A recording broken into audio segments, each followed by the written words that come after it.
Hello বন্ধুরা, বেসামাল প্রেম চ্যানেলের তরফ থেকে আমি মাম্পি। আমাদের ভিডিওগুলোর নোটিফিকেশন সবার আগে পেতে হলে নিচে থাকা সাবস্ক্রাইব বাটনটি ক্লিক করে পাশে থাকা বেল আইকনটি প্রেস করে নিন। আর আমাদের ভিডিওগুলোতে লাইক, শেয়ার, কমেন্ট করতে মোটেও ভুলবেন না। ধন্যবাদ সবাইকে। একটা চাকরির খুব দরকার। শুনলাম এমআরআই কোম্পানিতে নাকি ইন্টারভিউ চলছে। আজই শেষ তারিখ, তাই দেরি না করে সকাল 8টায় চলে গেলাম ইন্টারভিউ দিতে। ওয়েটিং রুমে অনেকক্ষণ বসে থাকার পর আমার ডাক পড়ল। মিস ফারিয়া প্রভাকে? জি আমি। আপনাকে স্যার ডাকে, চলুন আমার সাথে। জি চলুন। কেবিনে গিয়ে দেখি ম্যানেজার একটা স্টাফের সাথে কথা বলছে অন্য পাশে ফিরে। আমি গিয়ে বললাম, may I come in sir? Yes বলেই দরজার দিকে তাকালাম। চিরচেনা মুখটা দেখে আমি থমকে গেলাম। এ তো অন্য কেউ নয়, এ ফারহান, আমার প্রাক্তন, যাকে আমি এখনো ভালোবাসি। কিন্তু আর কিছু ভাবার আগেই ফারহান বলে উঠল, প্লিজ বসুন মিস ফারিয়া। স্যার, জবটা আমার খুব দরকার। সিবি সহ সব কাগজ জমা দেন, আপনাকে পরে জানানো হবে। আমি কিছু বলতে যাব, তখনই দেখি একটা মেয়ে ফারহানের কেবিনে এসেই hi Farhan, how are you বলে হাক করল। Well Nishu, you look so party. Thanks Farhan, you look also handsome. ওদের এসব লুতুপুতু আমার মোটেও ভালো লাগলো না। হয়তো ওর প্রেমিকা বা বউ, তাই বলে এমন করতে হবে? হাহ, ঢং। নিশু আমার দিকে তাকিয়ে, এটা কে ফারহান? জবের জন্য ইন্টারভিউ দিতে এসেছেন? ওহ, এখনো শেষ হয়নি? শেষ? মিস ফারিয়া, আপনি এখনো বসে আছেন কেন? কিছু বলবেন? না, আসলে কিছু না বলেই উঠেই আবার পেছনে ফিরে, ফারহান একটা কথা বলবো। এটা কি তোমার প্রেমিকা নাকি বউ? এই মেয়ে, তুমি তোমার ফারহানের নাম ধরে ডাকছো কেন? আর ফারহান, ও তোমার নাম জানে কি করে? আজই তো আসলো ইন্টারভিউ দিতে, তুমি ওকে চেনো? না নিশু, আমি ওকে কিভাবে চিনবো? আজই দেখলাম। সরি বলে বেরিয়ে গেলাম কেবিন থেকে। নিশু যাও, এই ফাইলগুলো ঠিক আছে কিনা দেখো গিয়ে। Yeah sorry. কফিল, কফিল এদিকে আসো। জি স্যার বলুন। একটু আগে যে মেয়েটা আসলো তার সম্পূর্ণ ডিটেলস আমার চাই, আর তার জবটা কনফার্ম করে দাও। Let's go. Yes sir. 2 ঘন্টা পর। স্যার আসবো? কাম। স্যার, মেয়েটির নাম ফারিয়া প্রভা, বিয়ে হয়নি, একটি হোস্টেলে থাকে, পড়ালেখা করে। আর এনক, থ্যাঙ্কস, যেতে পারো। জি স্যার। মিস ফারিয়া, তোমাকে খুব বেশি ভালোবাসতাম, কেন আমাকে ছেড়ে চলে গিয়েছিলে? আমার কি টাকা কম ছিল নাকি আমার ভালোবাসা কমতি ছিল? এখন তুমি নিজে আমার কাছে আবার ফিরে আসবে miss Faria. Just wait and see. অন্যদিকে ফারহানের কথা শুনে খুব কষ্ট হলো। সে আমাকে চিনে না, ঘৃণায় হয়তো আমার চেহারাও ভুলে গেছে। আমি তাকে বেঈমানের পরিচয় দিয়েছি, কিন্তু আমার যে কিছুই করার ছিল না। চোখ থেকে 2 ফোঁটা জল গড়িয়ে পড়ল। সন্ধ্যায় অচেনা নাম্বার থেকে কল আসলো। 2-3 বার বাজার পর রিসিভ করলাম। তখনই অন্যদিকে ফারহানের কথা শুনে খুব কষ্ট হলো। সে আমাকে চিনে না, ঘৃণায় হয়তো আমার চেহারাটাও ভুলে গেছে। আমি যে তাকে বেঈমানির পরিচয় দিয়েছি, কিন্তু কিন্তু আমার যে কিছুই করার ছিল না। চোখ থেকে 2 ফোঁটা জল গড়িয়ে পড়ল। সন্ধ্যায় ফোনের রিং বেজেই যাচ্ছে। একটু পর রিসিভ করলাম। আসসালামু আলাইকুম, কে বলছেন? আপনি কি মিস ফারিয়া প্রভা বলছেন? জি। কংগ্রাচুলেশন, এমআরআই কোম্পানিতে আপনার জব কনফার্ম। ফারহান স্যারের পিএ আপনি। Thank you. কবে থেকে জয়েন করতে হবে? কাল থেকেই জয়েন করতে হবে। আপনি কাল সকাল 8টায় অফিসে উপস্থিত থাকবেন। বাই। জি ঠিক আছে। জবটা পেয়ে খুবই আনন্দ লাগছে, কিন্তু ফারহানকে প্রতিদিন দেখলে তো তার মায়ায় পড়ে যাব। জবটা ছেড়ে দেওয়াও পসিবল না। আচ্ছা, ফারহান কি তার বউকে খুব ভালোবাসে? আমাকে কি সত্যি ভুলে গেছে, নাকি নতুন করে আর আমাদের মাঝে কোনো সম্পর্ক তৈরি করতে চায় না? সত্যিটা বলে যদি ওর কাছে ক্ষমা চাই, আমাকে ক্ষমা করবে তো? এইসব ভাবতে ভাবতে ঘুমিয়ে গেলাম। ঘুম ভাঙল সকাল 7:30-এ। তাড়াতাড়ি উঠে ফ্রেশ হয়ে নাস্তা না করে একটা শাড়ি পরে বের হলাম। রাস্তায় জ্যাম পড়ায় 10 মিনিট লেট হয়ে গেছে। উফ, আজকে প্রথম দিনই মনে হয় জবটা চলে যাবে। ভাবতে ভাবতে অফিসে চলে এলাম।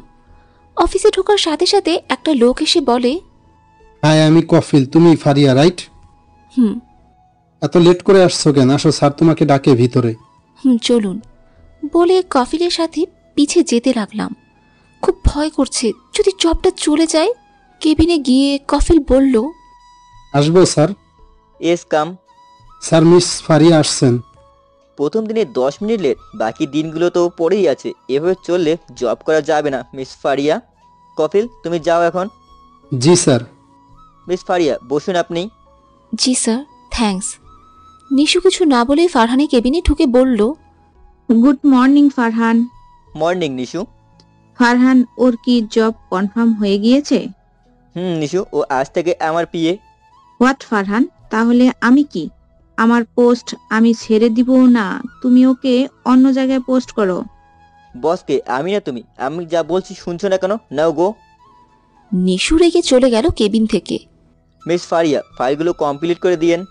জি স্যার বলেই ফাইল নিয়ে উঠে কেবিন থেকে বের হব, তখনই আপনাকে আমি কোথাও যেতে বলছি না, আমার সামনে বসে সব ফাইল চেক করুন। কিন্তু স্যার। কোনো কিন্তু না, এখানে বসে কাজ করুন, ওকে? আজ 1 বছর পর তোমায় এত কাছে পেলাম, দূরে দূরে থাকতে দেই কি করে মাই জান। মনে মনে আমি ফাইলগুলো দেখছিলাম, তখনই দেখি তেলাপোকাটা মনের সুখে ফোন টিপছে আর মুচকি মুচকি হাসছে। মাঝে মাঝে আমার দিকে তাকিয়েও দেখছে।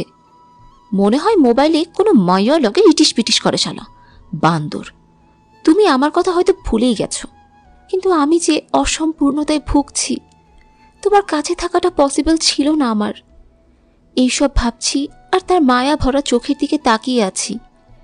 তখনই ফারহান বলে উঠল, আমি এতটাও সুন্দর না যে আমার দিকে এভাবে তাকিয়ে থাকতে হবে। সুন্দর হলে কেউ আমাকে ছেড়ে চলে যেত না। ফারহান বিশ্বাস করো, বেঈমানকে বিশ্বাস করা যায় না, যারা টাকাকে ভালোবেসে অন্যের অনুভূতির কোনো মূল্য দেয় না। সত্যি বলতে আমি আর কিছুই বললাম না। আমার জন্য কফি নিয়ে আসুন। আমি কেন কফি আনতে যাব? কারণ আপনি আমার পিএ, আমি যা বলবো তা শুনতে হবে। Let's go. ওকে বলে বিরক্তি নিয়ে কেবিন থেকে বের হতেই একটা লোকের সাথে ধাক্কা খেয়ে নিচে পড়ে গেলাম। সাথে সাথে লোকটাকে, ইতর বিলায় গাধা, প্লাস্টিকের চোখ দেখেন না, উগান্ডা থেকে আমদানি হয়েছে মনে হয়, বলেই উঠতে যাব, তখনই লোকটা হাত বাড়িয়ে দিল। আমি তার হাত ধরে উঠব, তখনই ফারহান এসে আমাকে আবার হাত ধরে উঠিয়ে দিল আর বলল, আমি ডাকা ছাড়া আমার কেবিনে আসবেন না, ওকে? আর লোকটা আমার দিকে কেমন লোলুপ চোখে তাকিয়ে বলে উঠল, হাউ সুইট। ও সুইট না মীরা শেখ, ওর নাম ফারিয়া, প্রভা আমার পিএ। বাট ওকে তো আগে দেখিনি। আমার নিউ পিএ, চলুন ভেতরে। আর মিস ফারিয়া, আপনাকে কাজ দিয়েছি, এখানে দাঁড়িয়ে আমাদের কথা শুনতে বলিনি, নিজের কাজ করুন। Let's go. ওকে স্যার বলে লোকটার দিকে এগিয়ে যাই। সেটা দেখে ফারহান রাগী চোখে আমার দিকে তাকিয়ে আছে। আমিও ফারহানকে রাগানোর জন্য লোকটার কাছে গিয়ে বললাম, হাই, আমি ফারিয়া প্রভা, হাত বাড়িয়ে দিয়ে। ভালো, আমি মিরাজ শেখ। ধাক্কা দেওয়ার জন্য আই এম সরি, আমি দেখতে পাইনি। ইটস ওকে বলেই চলে গেলাম কফি বানাতে। সেখানে গিয়ে মিরাজ ব্যাটাকে বিড়বিড় করে গালি দিচ্ছিলাম। শালা উগান্ডা, চোখে দেখে না মেয়েদের গায়ের উপর পড়ে, লুচু কোথাকার। আসছে আবার সরি বলতে। আই অ্যাম তলি, আমি দেখতে পাইনি। হ্যাঁ, কাল বাঁকা করে বললাম। তখনই পিছন থেকে কে যেন বলে উঠল, বাহ, একদিনে তো ভালোই হাত করে নিয়েছ ফারহানকে। কথাটা শুনে পিছনে ফিরে দেখি নিশু পেতনিটা দাঁড়িয়ে আছে। তাকে দেখে আমার রাগ উঠে গেল। ও আপনি কি করছেন এখানে? তা কি তোমাকে বলতে হবে নাকি? বলতে হবে। এই মেয়ে, একদিন হলো অফিসে জয়েন করছো, তোমাকে কেন আমি কৈফত দিতে যাব? তুমি জানো আমি কে? আমি ফারহানের পিএ। কি বললেন? পিএ? সেটা তো ছিলেন, আজ থেকে আমি ফারহানের পিএ। আর অফিস টাইমে কাজ ফেলে এদিক সেদিক ঘোরাফেরা করছেন কেন? হ্যাঁ, যান নিজের কাজ করুন। তোমার চাকরি তো কেড়ে নিবই, আমি আর তোমাকেও দেখে নিব। আমার কাছে এসে মুখের উপর আঙুল তুলে, আঙুল নামিয়ে কথা বলুন মিস নিশু ওরফে ময়দা পেতনি। এই মেয়ে, কি বললে তুমি? তোমাকে তো আমি বলেই মুখ বাঁকা করে চলে গেল। আর আমি ওর হিংসা দেখে মিটি মিটি হাসতে লাগলাম। 1 ঘন্টা পর ফারহানের কেবিনের দিকে যেতেই দেখি মিরাজ শেখ ফোনে কথা বলতে বলতে কেবিন থেকে বের হচ্ছে। আমি কিছু না বলেই চলে যেতে নিলে আমার হাত ধরে টান দেয় আর আমি সাথে সাথে হাত ছেড়ে দিয়ে বলে উঠলাম, এটা কোন ধরনের অসভ্যতামি? কুল বেবি, এত রেগে যাওয়ার কি আছে? তোমার মতো এত সফট মেয়েকে যে কেউ ছুতে চাইবে, আর তোমার কোমর অনেক শ্রী। বলে আমার কোমরে হাত দিয়ে দিল আর আমি সাথে সাথে একটা থাপ্পড় মারলাম। হোয়াট দ্য হেল, তোর সাহস কি করে হয় আমাকে থাপ্পড় মারার? বলে আমাকে থাপ্পড় মারতে আসলে কে যেন হাতটা ধরে ফেলে। তাকিয়ে দেখি ফারহান। কি হয়েছে মিস্টার মিরাজ শেখ, ওর গায়ে হাত তুলছেন কেন? তুমি জানো ফারহান ওই 2 টাকার মেয়ে আমাকে থাপ্পড় মেরেছে? ওর সাহস কি করে হয় আমার গায়ে হাত তোলার? কি হয়েছে মিস ফারিয়া, ওনাকে থাপ্পড় মারছেন কেন? উনি আমার শরীরে। আর কিছু বলার আগে নিশু পেতনিটা এসে বলে, আরে ফারহান, এসব 2 টাকার মেয়ে আর কি পারে?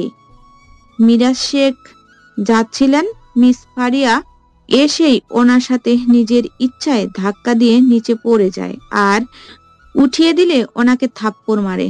জানো না, এইসব মেয়ে কোনো টাকাওয়ালা ছেলে দেখলেই তো নিজের ইচ্ছায় গায়ে পড়ে। ছোট লোক কথাকার। বলে মুখ বাঁকা করে ফেলে। ফারহান নিশুর কথা শোনার পরপরই আমাকে একটা থাপ্পড় মারে। আমি গালে হাত দিয়ে ভাবছি, মানুষ কিভাবে এতটা মিথ্যে বলতে পারে। ফারহানের তো আমার কথাটা একটাবার শোনার দরকার ছিল। চোখের পানি চিকচিক করছে। তা দেখে নিশু বলে, এইসব নেকা কান্না করো না তো, তোমাদের মতো মেয়েদের চেনা আছে ঢং। মিরাজ শেখ, ওর হয়ে আমি ক্ষমা চেয়ে নিচ্ছি, সরি, কিছু মনে করবেন না। It's okay. চলুন আপনাকে এগিয়ে দিয়ে আসি। বলে ফারহান আর মিরাজ শেখ চলে গেল। আমি বোকার মতো তখনও দাঁড়িয়ে আছি। কি থেকে কি হয়ে গেল? অফিসের সব স্টাফ আমার দিকে তাকিয়ে আছে আর নিশু আমার কাছে এসে বলে, তোমাকে বলেছিলাম না তোমার চাকরি আমি কেড়ে নিব, সবে তো শুরু। ফারহানকে হাত করা এতটাই সহজ না মিস ফারিয়া। বলে শয়তানি হাসি দিয়ে বলে ওঠে, এখানে কি সিনেমা চলছে? সবাই এভাবে তাকিয়ে আছো কেন? যাও নিজের কাজে যাও। সবাই চলে গেল, সাথে নিশুও। আমি দৌড়ে আমার ওয়াশরুমে গিয়ে কান্না করতে লাগলাম। কেন আমার কথাটা একবার শুনলো না ফারহান? একবার তো আমাকে জিজ্ঞেস করে জানতে পারতে। এইসব ভাবছি আর কান্না করছি। ওয়াশরুম থেকে ফ্রেশ হয়ে কেবিনে যেতেই একটা মেয়ে বলে উঠল, হাই, আমি তিশা। হ্যালো, আমি ফারিয়া। তুমি স্যারের নতুন বিয়ে, তাই না? হুম। তুমি মন খারাপ করো না। ওই নিশু ভূতনির কথা শুনি আমি জানি নিশু মিথ্যা বলেছে। আর মিরাজ শেখ লোকটা খুবই বাজে, মেয়েদের শরীরে হাত দেয় শুধু। আর নিশু তোমাকে অপমান করার জন্য এইসব মিথ্যা কথা বলেছে, আমি সব দেখছি। আমার কোনো দোষ ছিল না, সত্যি। বলেই আবার কান্না করে দিলাম। আরে আরে, কান্না করছো কেন? ওই নিশুটা এমনি মানুষকে অপমান করে শুধু। আর তুমি এখন ছাড়ে পিয়ে না, এখন নিশু হিংসায় জলে পুড়ে মরবে, শুধু তোমার উপর প্রতিশোধ নিতে চাইবে। সাবধানে থেকো তুমি। আর শোনো, আজ থেকে চাইলে তুমি আমার সাথে সব শেয়ার করতে পারো, বন্ধু ভেবে। বলেই আমার চোখের পানি মুছে দিল। ওকে, আমি নিশুর এই অপমানের প্রতিশোধ নিয়েই ছাড়বো। এখন চলো যাওয়া যাক। নিশু আবার এখানে একসাথে দেখলে ঘনঘর তাকিয়ে দেবে। আর একদম কান্না করবে না, তুমি খুব মিষ্টি দেখতে, কান্না করলে ভূতের মতো লাগে। বলেই হেসে দিল। আমিও হেসে দিলাম। আমি আর তিশা দুজনে একসাথে দুপুরের খাবার খেলাম। সন্ধ্যায় অফিস ছুটি হবার পর দুজনে একসাথে বের হলাম। আমি হোস্টেলে চলে গেলাম আর তিশা ওর বাসায় চলে গেল। সকালে ঘুম ভাঙলো ফোনের রিং শুনে। ঘুম ঘুম চোখে ফোন হাতে নিয়ে দেখি তিশা কল দিয়েছে। কল রিসিভ করে হ্যালো বললাম। মহারানী কি এখনো ঘুমাচ্ছেন? কয়টা বাজে? মহারানী, আপনি টাইম দেখেন তো কয়টা বাজে। আরে তিশু, এখন তো মাত্র 7:10 বাজে। আপনি 10 মিনিটে রেডি হয়ে নিচে আসুন, আমি নিচে আছি। নিচে আছো মানে? কোথায় নিচে? তোমার রুমের নিচে। তাড়াতাড়ি ফ্রেশ হয়ে আসো, দুজনে একসাথে নাস্তা করে অফিসে যাব। ওকে, আমি আসছি। আমি ফ্রেশ হয়ে গোলাপি রঙের একটা শাড়ি পরে বের হলাম। নিচে গিয়ে দেখি তিশা ফোনে কাকে যেন বলছে। দেখো, আমি তোমার সাথে কোনো কথা বলতে চাই না, আমি তোমাকে ভালোবাসতে পারবো না, প্লিজ আর কখনো কল দেবে না। আমাকে দেখে ভ্যাবাচাকা খেয়ে কলটা কেটে দিল আর বলল, আরে তুমি চলে এসেছো। কার সাথে কথা বলা হচ্ছে শুনি? আরে তেমন কিছু বলবো না তোমাকে, বাই দ্য ওয়ে তোমাকে কিন্তু অনেক সুন্দর লাগছে। তাই নাকি? তোমাকেও কি কম সুন্দর লাগছে নাকি তিসুরানি? চলো যাওয়া যাক। দুজনে অফিসে গিয়ে নাস্তা করলাম একসাথে। অনেকক্ষণ পর ফারহান আসলো অফিসে। সবাই দাঁড়িয়ে শুভ সকাল জানালো। আমি তো দেখেই ফিদা। খোঁচা খোঁচা দাড়ি, black colour sunglass, black shirt, উফ, সব মিলিয়ে ক্রাশ খাওয়ার মতো। কিন্তু আমি ক্রাশ খেলেও লাভ নেই। অনেকক্ষণ পর ফারহান আমাকে তার কেবিনে ডাকলো। আমি গিয়ে, may I come sir? Yes miss Faria, come. আমাকে ডাকছিলেন?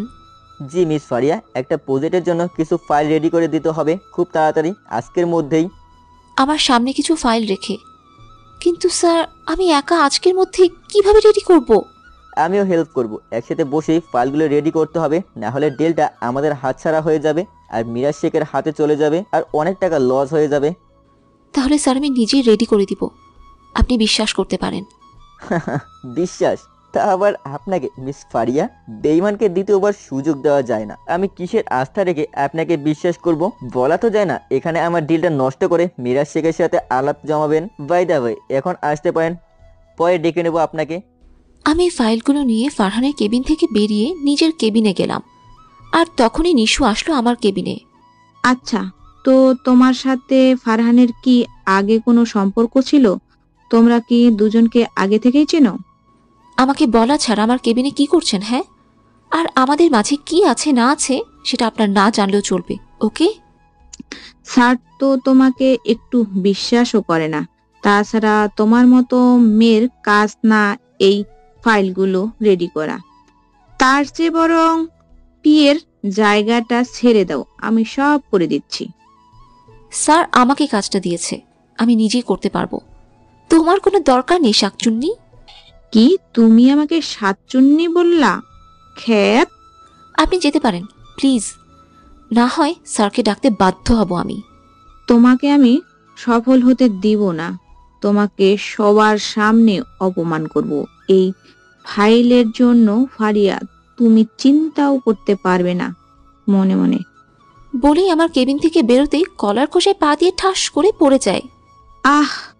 নিশু পড়ে যাওয়ায় অফিসের সব স্টাফ হেসে দিল। আর বেচারি নিশু কান্না কণ্ঠে রেগে বলে, হোয়াট দ্য হেল, এখানে কলার খোসা কে ফেলেছে? তখনই তিশা বলে ওঠে, আরে নিশু, তুমি কলার খোসা কোথায় পেলে? তুমি এত টাইট জামা পরো আর হিল ঝুলো ভরে, তাই তো পড়ে গেলে। আমার দিকে তাকিয়ে চোখ টিপে বুঝতে বাকি রইল না যে এটা তিশার কারসাজি। আমিও তিশার সাথে মিলে বলতে লাগলাম, আরে হ্যাঁ নিশু, তুমি কি এই বয়সে চোখে কম দেখো নাকি? এখানে কত পরিষ্কার কলার খোসা, কোথায় পেলে তুমি? কাল থেকে এসব পরে এসো না, হ্যাঁ? তখনই ফারহান এসে বলে, কি হচ্ছে এখানে? সবাই দাঁড়িয়ে আছো কেন? আর নিশু, তুমি এখানে বসে আছো কেন? যাও কাজ করো।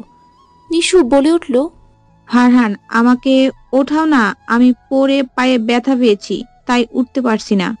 ফারহান হাত দিয়ে উঠাতে যাবে, তখনই তিশা এসে বলে, স্যার আমি তুলে দিচ্ছি। বলে এক টানে নিশুকে উঠিয়ে দিল। এই মেয়ে, তোমাকে উঠাতে বলছি নাকি? আরে আমার থাকতে স্যার কেন কষ্ট করবে, আর তুমি তো দেখি ঠিকই আছো। বলার সাথে সাথে নিশু পায়ে হাত দিয়ে, উহ, কি ব্যথা পায়ে। বলেই পা ধরে ন্যাকা কান্না করতে লাগলো আর বলল, ফারহান, আমাকে কোলে করে একটু কেবিনে দিয়ে আসবে প্লিজ? Yeah sure. বলে কোলে উঠাতে নিলেই আমি বললাম, স্যার আমি আর তিশা মিলে নিয়ে যাচ্ছি আপাকে, কষ্ট করতে হবে না আপনার। বলে তিশা আর আমি নিশুকে নিয়ে কেবিনে যেতে নিলেই নিশু আমাদেরকে ছেড়ে একাই হাঁটতে লাগলো। আমি আর তিশা হেসে দিলাম। আর ফারহান বোকার মতো তাকিয়ে আছে নিশুর যাওয়ার দিকে। বুঝলি নিশু, কিছু মানুষ আছে শুধু মেয়ের ছোঁয়ার চেষ্টা করে, সুযোগ পেলেই মেয়েদের কোলে নেওয়ার চেষ্টায় থাকে। আরে আজব, কেউ বলল আর তাকে কোলে নিতে হবে? হাহ! বলেই চলে যেতে নিলে ফারহান আমার হাত ধরে ফেলে আর বলে, কি বললে তুমি? আমি মেয়েদের ছোঁয়ার চেষ্টা করি আর কোলে নেই, তাই না? আরে স্যার, আপনি এত রেগে যাচ্ছেন কেন? আমি আপনাকে কিছু বলেছি নাকি? দাঁড়াও দেখাচ্ছি। বলেই ফারহান আমাকে কোলে নিয়ে নিল। আর আমি হাত পা ছোড়াছুড়ি করে বলতে লাগলাম, স্যার সবাই দেখছে, কি করছেন? প্লিজ নামান আমাকে, আমি পড়ে যাব। আমি তোমার মতো বিশ্বাসঘাতক নই যে আমাকে বিশ্বাস করতে পারবে না, পড়বে না। এভাবেই থাকো, না হলে ফেলে দেবো। তোমার সাহস কি করে হয় আমাকে এই কথা বলার? আমি অন্য মেয়েদের ছোঁয়ার চেষ্টা করি? স্যার আর বলবো না, আমাকে নামিয়ে দিন, আমি পড়ে যাব। আমার উপর বিশ্বাস রাখতে পারো, আমি তোমার মতো বিশ্বাসঘাতক না। আমাকে নিয়ে কেবিনে ঢুকলো। আমি বিশ্বাসঘাতক? আপনি আপনার নিশুকেই কোলে নিন। হ্যাঁ, আমি কেন নিশুকে কোলে নিব? ওমা, নিশুকে আপনি দু চোখে হারান। আমার তো মনে হয় ভালোবাসেন, তো তাকেই কোলে নিবেন, তাই না? আমি আমার ভালোবাসাকে কোলে নিয়েছি। আমার প্রথম ও শেষ ভালোবাসা তুমি। আমি তো তোমাকে ছেড়ে যাইনি, তুমি আমাকে ছেড়ে চলে গিয়েছো। তোমার জন্য আমি কি করিনি, নিজের সবটা দিয়ে ভালোবেসেছিলাম আর তুমি চলে গিয়েছিলে। একটা বছর আমি কেমন আছি, ভালো আছি কিনা সেটা জানার জন্য আমার খোঁজ খবর নেওনি। তোমাকে ছাড়া একটা দিন আমার কেমন কেটেছিল সেটা শুধু আমি জানি। আমি তো তোমাকে বিয়ে করতে চেয়েছিলাম, কেন এমন করলে ফারি? কান্না কণ্ঠে বলে উঠল আর আমাকে কোল থেকে নামিয়ে দিল। আমি তোমার ভালোবাসা ছিলাম, কিন্তু এখন আমি তোমার প্রাক্তন। এই মেয়ে, তুমি প্রাক্তন নও, তুমি আমার ভালোবাসা। কারণ আমি তোমাকে এখনো ভালোবাসি। আর প্রাক্তন তো তাকেই বলে যাকে ভালোবেসে ভুলে থাকা যায়। আমি তো তোমাকে ভুলিনি, আমি তো তোমাকে ভালোবেসেছিলাম। কেন ছেড়ে গিয়েছিলে, কেন? আমার চুলের মুঠি ধরে। ফারহান, আমি চাইনি আমার অসম্পূর্ণতা নিয়ে তোমার জীবনে আসতে, আর আমার কিছুই করার ছিল না। আর কিছু বলার আগেই ফারহান আমার ঠোঁট তার ঠোঁট জোড়ায় দখল করে নিল আর 2 মিনিট পর ছেড়ে দিল। আর আমার হাত ধরে টেনে আমাকে নিয়ে অফিস থেকে বেরিয়ে গেল আর আমাকে টেনে নিয়ে গাড়িতে তুলল। আমি ভয়ে বললাম, স্যার স্যার গাড়িতে কেন তুললেন আমাকে? ফারহান কিছু না বলে আমাকে সিট বেল্ট বেঁধে দিল। কিচ্ছু বলছে না সে, চোখ দুটো লাল হয়ে আছে। গম্ভীর ভাব নিয়ে গাড়ি চালাতে লাগলো। আমি অসহায় হয়ে জিজ্ঞেস করলাম, স্যার স্যার কোথায় যাচ্ছি আমরা, বলবেন প্লিজ? একটা কথাও বলবে না তুমি, না হলে খুব খারাপ হয়ে যাবে। স্যার, কালকের জন্য যে ফাইলগুলো রেডি করতে বলেছেন ওইগুলোর কি হবে স্যার? ফারহান কিছু না বলে কাকে যেন কল দিল আর বলল, হ্যালো কফিল, মিস ফারিয়ার কেবিনে কিছু ফাইল আছে। আজকের মধ্যে ফাইলগুলো রেডি হওয়ার চাই, যাতে কোনো ভুল না হয়। আর আমি আজকে অফিস যাব না, সব যেন ঠিক থাকে। ওকে, নাও বাই। ফারহান কল কেটে নিশ্চুপভাবে গাড়ি চালাতে লাগলো। স্যার, আমরা কোথায় যাচ্ছি? আর আজকে অফিসে যাবেন না কেন স্যার? প্লিজ, আমি হোস্টেলে যাব, প্লিজ স্যার। আর একটা কথা বলে তোমাকে এখনই চলতি গাড়ি থেকে ফেলে দেবো। Just shut up. আমি ভয়ে আর কোনো কথা বললাম না। কিছু দূর যাওয়ার পর একটা বাসার সামনে গাড়ি থামালো ফারহান আর আমাকে টেনে গাড়ি থেকে নামালো। গাড়ি থেকে নেমে দেখি বড় বড় করে লেখা কাজী অফিস। এটা দেখে আমার কলিজা শুকিয়ে গেল আর চোখ বড় বড় করে ফারহানের দিকে তাকালাম। এখন নিশ্চয়ই বুঝতে পারছো তোমাকে কোথায় নিয়ে এসেছি। স্যার, স্যার আমাকে এখানে কেন নিয়ে এসেছেন? ও গুড, মিস ফারিয়া, আপনি জানেন না কাজী অফিসে মানুষ কেন আসে? স্যার প্লিজ এমনটা করবেন না, আমি আপনাকে বিয়ে করতে পারবো না। মিস ফারিয়া, তোমার জন্য একটা বছর আমি অনেক কষ্ট পেয়েছি। তুমি কি ভেবেছো এখন তুমি পার পেয়ে যাবে? তোমার জীবন নরক করে দেবো আমি। স্যার, আমি আর কখনো আপনার সামনে আসবো না। আজকের পর থেকে আমি আর আসবো না। আজকের পর থেকে আমার ছায়াও দেখবেন না আপনি, প্লিজ এমন করবেন না। ফারহান কোনো উত্তর না দিয়ে আমাকে টেনে ভিতরে নিয়ে যায় আর জোর করে আমাকে বিয়ে করে নেয়। এটা সবটা আমার কাছে যেন স্বপ্ন। ঘুম ভাঙলেই যেন সব আগের মতো ঠিক হয়ে যাবে। গাড়ি নিজ গতিতে চলছে। আমি রোবটের মতো গাড়িতে বসে আছি আর ভাবছি 1 বছর আগের কথা। সেদিন ছিল আমার খালাতো ভাই তানভীরের বিয়ে। আমি কখনোই শাড়ি পরিনি। শখ করে সেদিনই প্রথম পরেছিলাম ইউটিউব দেখে দেখে। শাড়ি পরে বের হলাম, সবার সাথে আড্ডা দিলাম। এক এক করে সবাই হলুদ দিল ভাইয়াকে। আমি শাড়ি সামলাতে না পেরে উপরে যাচ্ছিলাম শাড়ি চেঞ্জ করতে। অন্ধকারে সিঁড়ি দিয়ে ওঠার সময় ধাক্কা খেয়ে পড়ে যেতে নিলেই কেউ ধরে ফেলে। আমি চোখ বন্ধ করে চোর বলে চিৎকার দিতে লোকটা আমার মুখ চেপে ধরে আর বলে, এই চুপ চুপ, প্লিজ চিৎকার করবেন না, আমি ফারহান, তানভীরের বন্ধু। মোবাইলের ফ্ল্যাশ জ্বালিয়ে ওনার মুখের উপর ধরে, বলে মুখ থেকে হাত ছেড়ে দিল। ও গড, বাঁচলাম। কিন্তু আপনি এখানে কি করছেন? না, আসলে আমি ছাদে গিয়েছিলাম বাতাস খেতে। ছি, কি গন্ধ সিগারেটের, ইয়াক। আপনি ছাদে সিগারেট খেতে গিয়েছিলেন, তাই না? না মানে জি। আমি এখন সবাইকে বলবো আপনি সিগারেট খান। আরে আপনি তো অনেক কিউট, একটা পিক তুলি। বলেই আমার একটা ছবি তুলে নিল আর আমাকে দেখিয়ে বলল। অনেকটা কিউট না? আমি তাকিয়ে দেখি আমার পেট থেকে শাড়িটা একটুখানি সরে গিয়েছে। তাড়াতাড়ি শাড়িটা ঠিক করে নিলাম। এখন যদি তুমি সবাইকে বলো আমি সিগারেট খাই, তাহলে এই ছবি আমি সবাইকে দেখাবো। আমি কাউকে বলবো না আপনি সিগারেট খান। প্লিজ এটা ডিলিট করে দিন না। বুঝবো কিভাবে তুমি সত্যি বলছো? এখন থাক, পরে না হয় ডিলিট করে দিব। বলেই শয়তানি হাসি দিয়ে চলে গেল। আমি মনে মনে গালি দিতে দিতে উপরে গিয়ে শাড়ি চেঞ্জ করে একটা প্লাজো আর শার্ট পরে ঘুমিয়ে গেলাম। সকালে আম্মুর ডাকে ঘুম ভাঙে। ফারিয়া, এই ফারিয়া, ওঠ, কয়টা বাজে খেয়াল আছে? ওঠ। আম্মু আর একটু ঘুমাই না। এটা কি আমাদের বাসা নাকি যে এত লেট করে ঘুম থেকে উঠবি? সবাই রেডি হয়ে গেছে, তোর ভাইয়া রেডি হয়ে যাচ্ছে, তোকে রেডি হতে বলেছে, বউ আনতে যাবে, চল ওঠ। আমি উঠে ফ্রেশ হয়ে নাস্তা করলাম আর একটা লেহেঙ্গা পরে হালকা সেজে চুল ছেড়ে দিলাম। চুড়ি পরতে পরতে নিচে যাচ্ছি, এমন সময় খেলাম এক ধাক্কা আর চুড়িগুলো পড়ে গেল। রাগী চোখে তাকিয়ে দেখি ফারহানকে দেখে রাগ আরো বেশি উঠে গেল। আচ্ছা, সব সময় ধাক্কা আমার সাথে কেন খেতে হবে আপনার? হ্যাঁ বলুন তো, চোখে দেখেন না আপনি? চোখ কি হাতে নিয়ে হাঁটেন? হ্যাঁ যত সব। ফারহান আমার দিকে তখনও ড্যাব ড্যাব করে তাকিয়ে আছে। আমি ওর চোখের সামনে তুড়ি বাজিয়ে বললাম, ও হ্যালো, আপনাকেই বলছি, কানে শুনতে পান না নাকি? ফারহান কিছু না বলে চুড়িগুলো তুলে আমার হাতে পরিয়ে দিল আর বলল, সারা জীবন চুরি পরানোর দায়িত্ব নিবে আমাকে? কি বললেন আপনি? ইয়ে মানে আপনার নামটা তো জানা হলো না, নামটা যদি বলতেন। আমার নাম ফারিয়া প্রভা। বাহ, অনেক সুন্দর নাম, ঠিক তোমার মতো। সবাই গাড়িতে উঠলো এক এক করে। আমিও উঠে বসলাম আর কোথা থেকে ফারহান এসে আমার সাথে বসলো। আরে আরে, কি করছেন আপনি? কই কি করলাম আমি? আপনি আমার পাশে কেন বসলেন? হ্যাঁ আর কোথাও তো জায়গা নেই বসার, তাছাড়া আমার ভালো লেগেছে বসেছি। তোমার কি তাতে? নাকি আমার মতো স্মার্ট একটা ছেলের পাশে বসতে অস্বস্তি হচ্ছে? হ্যাঁ, অন্য পাশে ফিরে তাকিয়ে আছি আর ফারহান বসে বসে ফোন টিপছে। সবাই ওই বাসায় গিয়ে পরিচিত হলো, সবাই আড্ডা দিচ্ছে। এমন সময় চোখ গেল ফারহানের দিকে। দেখেই তাকিয়ে আছি, খুব মায়াবী লাগছে। ভাইয়ার সাথে কথা বলছে আর আমি তাকিয়ে আছি। তখনই কে যেন বলে, হাই, আমি নওশিন খান। হ্যালো, আমি ফারিয়া। আপনাকে কিন্তু দারুণ লাগছে। থ্যাঙ্কস। ওয়েলকাম, একটু সোজা হয়ে দাঁড়ান। কেন? আসলে টিপটা বাঁকা হয়ে গেছে আপনার। থ্যাঙ্কস।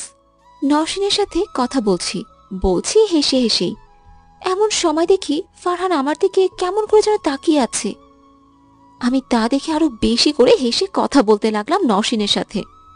আচ্ছা, আমি কি আপনার নাম্বারটা পেতে পারি? হ্যাঁ। আর কিছু বলার আগেই ফারহান বলে ওঠে, ব্রো, ও তো ফোন ইউজ করে না, তাই না বউ? ওইদিকে চলো বউ, তোমার সাথে কথা আছে। ফারহানের মুখে বউটাক শুনে আমি স্তব্ধ হয়ে গেছি। কি বলে ও? আরে কি বলছেন এসব? আমি কেন আপনার বউ? আর কিছু বলার আগে আমাকে টেনে নিয়ে গেল। একটা দেয়ালের সাথে হাত চেপে ধরে বলে, ওই ছেলের সাথে কিসের এত কথা তোমার? হাত ছাড়ুন।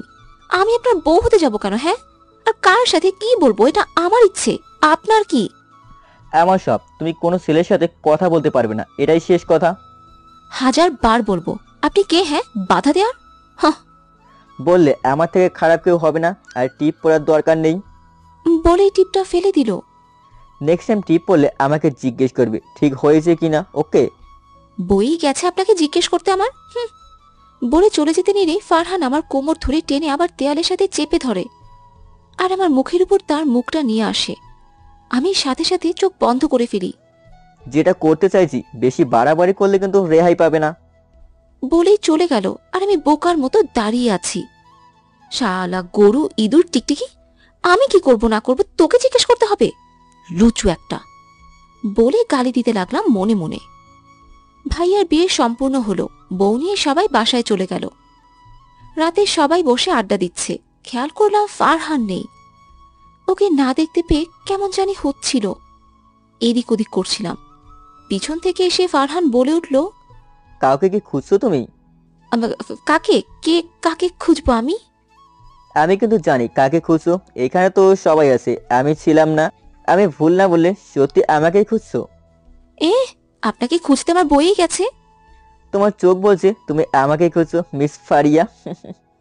আমি কিছু না বলে সবার সাথে আড্ডা দিতে লাগলাম। কাজিনরা কিছু চিরকুট লিখলো। অনেক কিছু লেখা আছে যে চিরকুট নিবে তাতে যা লেখা তাই করে দেখাতে হবে। কাজিনরা এক এক করে শেষ করলো।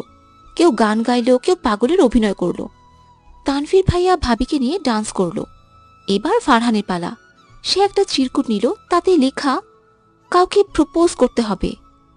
ফারহান আমার হাত ধরে সবার সামনে নিয়ে গেল আর হাঁটু কেটে বসে বলল, তোমাকে প্রথম দেখে খুব ভালো লেগেছে। হয়তো তোমাকে বলে বোঝাতে পারবো না আমার অনুভূতিগুলো, কিন্তু বিশ্বাস করো একটা কথাও মিথ্যা না। খুব বেশি ভালো লাগে তোমাকে। তুমি কারোর সাথে কথা বলে খুব খারাপ লাগে। তুমি কি আমাকে তোমার হাতে চুড়ি পরানোর দায়িত্ব দিবে? তোমার কপালের টিপটা ঠিক মাঝ বরাবর বসানোর সুযোগটা কি দিবে আমাকে? তোমাকে ভালো লাগার দায়িত্ব নিতে চাই, দিবে আমাকে একটা সুযোগ? I love you Faria. বলেই আমার হাতে তার হাত থেকে একটা আংটি খুলে পরিয়ে দিল। সবাই হাত তালি দিতে লাগলো আর আমি মূর্তির মতো দাঁড়িয়ে আছি তখনও। ফারহান আমার মুখের সামনে এসে বলে, মিস ফারিয়া, দাঁড়িয়ে কি ঘুমিয়ে পড়লেন? সবাই হেসে দিল আর আমি লজ্জা পেয়ে চলে গেলাম। সেই থেকে আমাদের প্রেম শুরু। খুব ভালোবাসতাম ফারহানকে। ফারহানও পাগলের মতো ভালোবাসত। আমাদের ব্যাপারটা মোটামুটি অনেকেই জানতো। ফারহানের বোন দীপ্তিও জানতো আমাদের ব্যাপারে। সে ছিল একজন গাইনির ডক্টর। আমাদের বিয়ে নিয়ে কথা হচ্ছিল দুই ফ্যামিলিতে। এর মাঝে ইদানিং আমার পেটে খুব ব্যথা হতো। প্রথম প্রথম পাত্তা না দিলেও দিন দিন খুব সিরিয়াস অবস্থা হতে শুরু করে। উপায় না পেয়ে ডাক্তারের কাছে গেলাম। দীপ্তির চেম্বারে গিয়ে চেক আপ করাই। রিপোর্ট হাতে পেয়ে জানতে পারি আমার জরায়ুতে টিউমার হয়েছে। এখনই যদি অপারেশন না করি পরে অনেক বেশি ক্ষতি হয়ে যাবে। উপায় না পেয়ে অপারেশন করাতেই হলো। অপারেশন করার পর দীপ্তি বলে আমি কোনোদিনও হয়তো মা হতে পারবো না, কিংবা পারবো কিনা তার কোনো গ্যারেন্টি নেই। জরায়ু অপারেশনের ফলে আমার মা হওয়ার ক্ষমতা 5% আছে। কথাটা শুনে কান্না পাচ্ছে খুব। একজন মেয়ের মা না হলে জীবনটাই হয়তো বৃথা। এর মাঝে দীপ্তি আমাকে বলে আমি যেন তার ভাইয়ের জীবন থেকে সরে যাই। তার মা নাকি নাতি নাতনির জন্য অনেক পাগল। আমি যদি বিয়ে করি তাহলে নাকি ফারহানের জীবনটা নষ্ট হয়ে যাবে। সত্যিই তো, যে মেয়ের মা হবার যোগ্যতা থাকে না সমাজে তার যে কোনো দাম নেই। আমি কখনো ফারহানের বাবা হওয়ার ইচ্ছেকে পূরণ করতে পারবো না। আমি যে এক অসম্পূর্ণ নারী। সব কিছু ভেবে ফারহানকে ছেড়ে আমি পালিয়ে চলে আসি বাসা থেকে। বান্ধবীর সাহায্যে একটা হোস্টেলে থেকে টিউশনি করে নিজের পড়ার খরচ জোগাড় করি। চাকরিটা খুব বেশি প্রয়োজন ছিল আমার জন্য, তাই কোনো উপায় না পেয়ে ফারহানের অফিসেই চাকরি নিতে হলো। আমি অসম্পূর্ণতার জন্য ওকে ছেড়ে চলে গিয়েছিলাম। আমি চাইনি আমার জন্য ফারহান বাবা হবার ইচ্ছে থেকে দূরে থাকুক। আমি চাইতাম ওর সব সময় ভালো থাকুক। কিন্তু আজ কি হয়ে গেল? আমি তো দীপ্তিকে কথা দিয়েছিলাম ফারহানের জীবন থেকে চলে যাব। 1 বছর ফারহানের থেকে দূরে থেকেছি, নিজেকে জীবনকে যন্ত্রণাময় করে তুলেছি, তাও আমার মতো পাপীর ছায়া পড়তে দেইনি। নিয়তি আজকে আবার আমাকে ফারহানের সামনে দাঁড় করিয়ে দিল, বানিয়ে দিল ফারহানের অর্ধাঙ্গিনী। কি জবাব দিব আমি দীপ্তিকে? আমি তো ফারহানকে কখনো বাবা ডাক শোনাতে পারবো না। বাকিটা সবাই জানেন। নামো গাড়ি থেকে। কি হলো, আমার কথা কানে যাচ্ছে না তোমার? ফারহানের কথায় ভাবনার জগৎ থেকে বেরিয়ে আসলাম। কোথায় নিয়ে এসেছেন আমাকে স্যার? বিয়ের পর মেয়েরা কোথায় যায় জানো না? আমার বাসায় নিয়ে এসেছি তোমাকে। স্যার, আমি হোস্টেলে যাব। আমি এখানে থাকবো না। প্লিজ আমাকে হোস্টেলে দিয়ে আসুন। আমি নামবো না গাড়ি থেকে। তুমি এখানে থাকবে আমার সাথে। আমার কথার উপর কোনো কথা বলবে না, আমি পছন্দ করি না। বলেই ফারহান আমাকে কোলে করে ভিতরে নিয়ে গেল। আর বাসায় ঢুকে রহিমা খালা বলে কাকে যেন ডাকলো। তখন একটা মহিলা আসলো। দেখে বোঝা যাচ্ছে কাজ করে তার বাসায়। জি স্যার। আমাদের জন্য খাবারের ব্যবস্থা করো। আচ্ছা স্যার। তাকে বলে কিভাবে মুচকি হেসে চলে গেল। আর আমি বলে উঠলাম, স্যার আমাকে নামান প্লিজ, আমি বাসায় থাকবো না। চুপ, একদম চুপ। তুমি শরীয়ত মোতাবেক এবং আইন অনুযায়ী আমার বউ, তোমাকে আমার কাছে থাকতে হবে। মাইন্ডেড? আপনি জোর করে আমাকে বিয়ে করেছেন, আমি মানি না এই বিয়ে। আমি ডিভোর্স দিব আপনাকে, চলে যাবো এই বাসা থেকে। কি বললে তুমি? আমাকে ডিভোর্স দেবে? আরেকবার এই কথা মুখেও যদি এনেছো তাহলে জিহ্বা কেটে দেবো। আর বেশি বাড়াবাড়ি করলে পা কেটে ঘরে রেখে দিব। বলেই আমাকে একটা রুমে খাটে বসিয়ে দিল।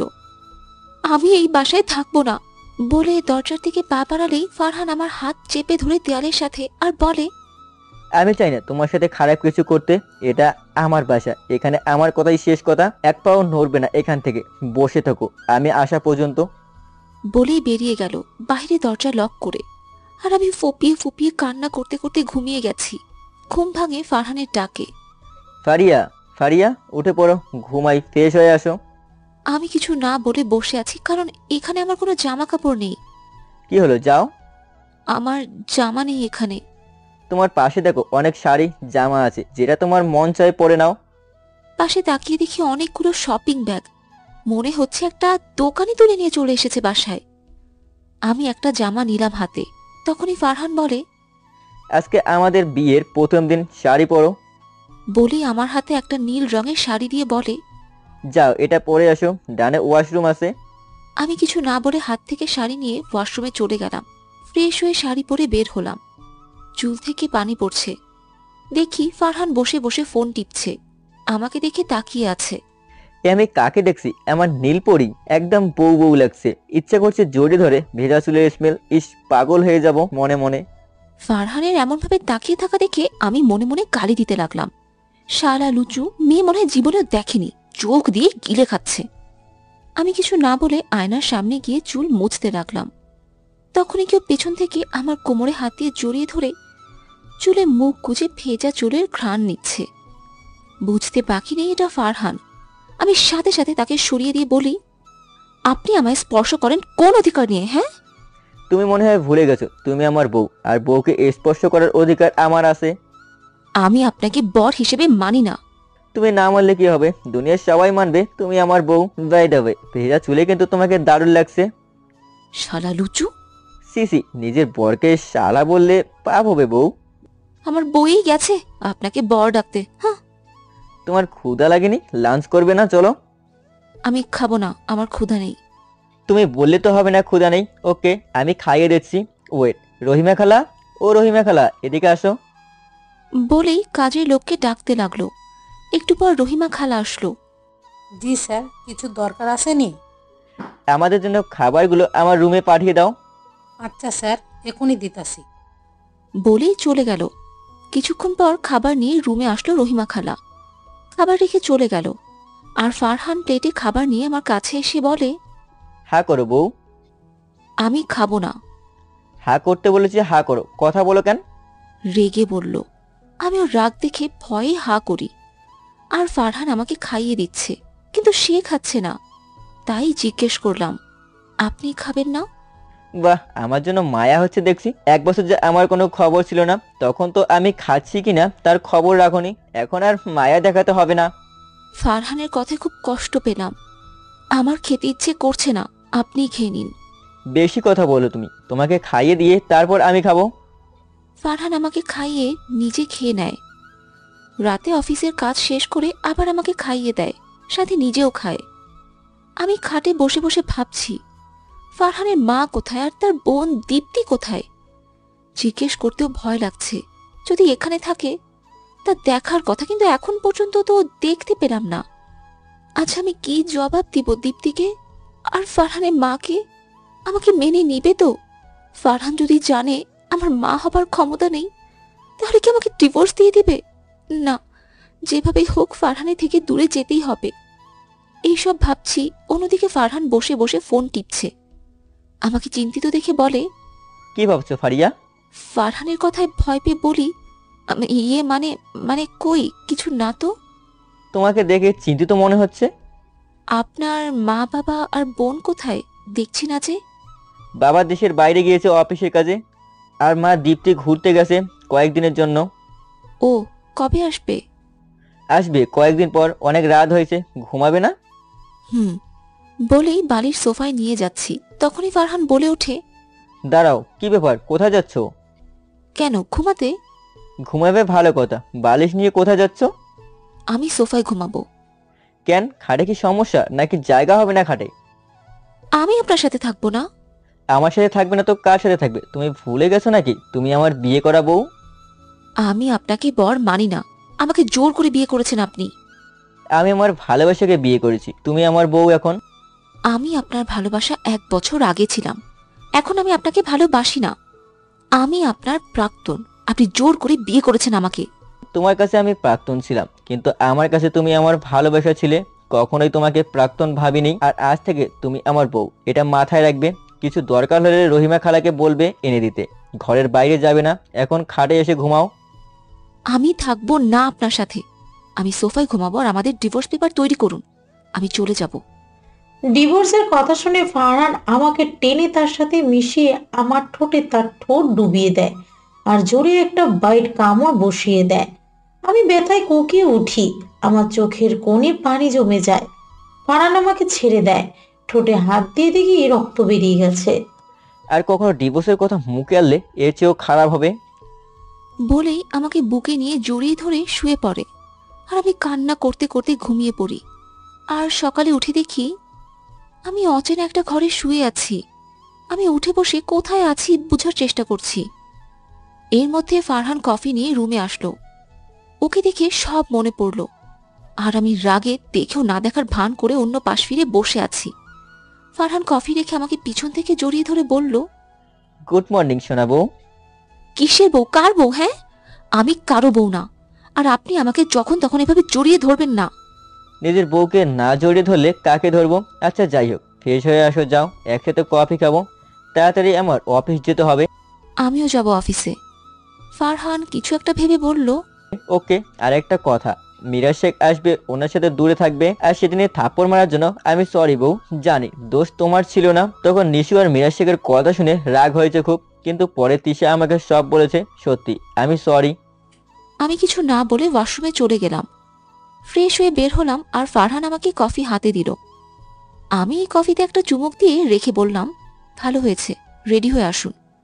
ফারহান রেডি হলো, আমিও রেডি হলাম। ফারহান এসে বলে, আমি রেডি, চলো। আমি আপনার সাথে যাব না, আমি রিক্সা করে চলে যাব, আপনি চলে যান। আমার সাথে যাবে না মানে? রিক্সায় কেন যাবে?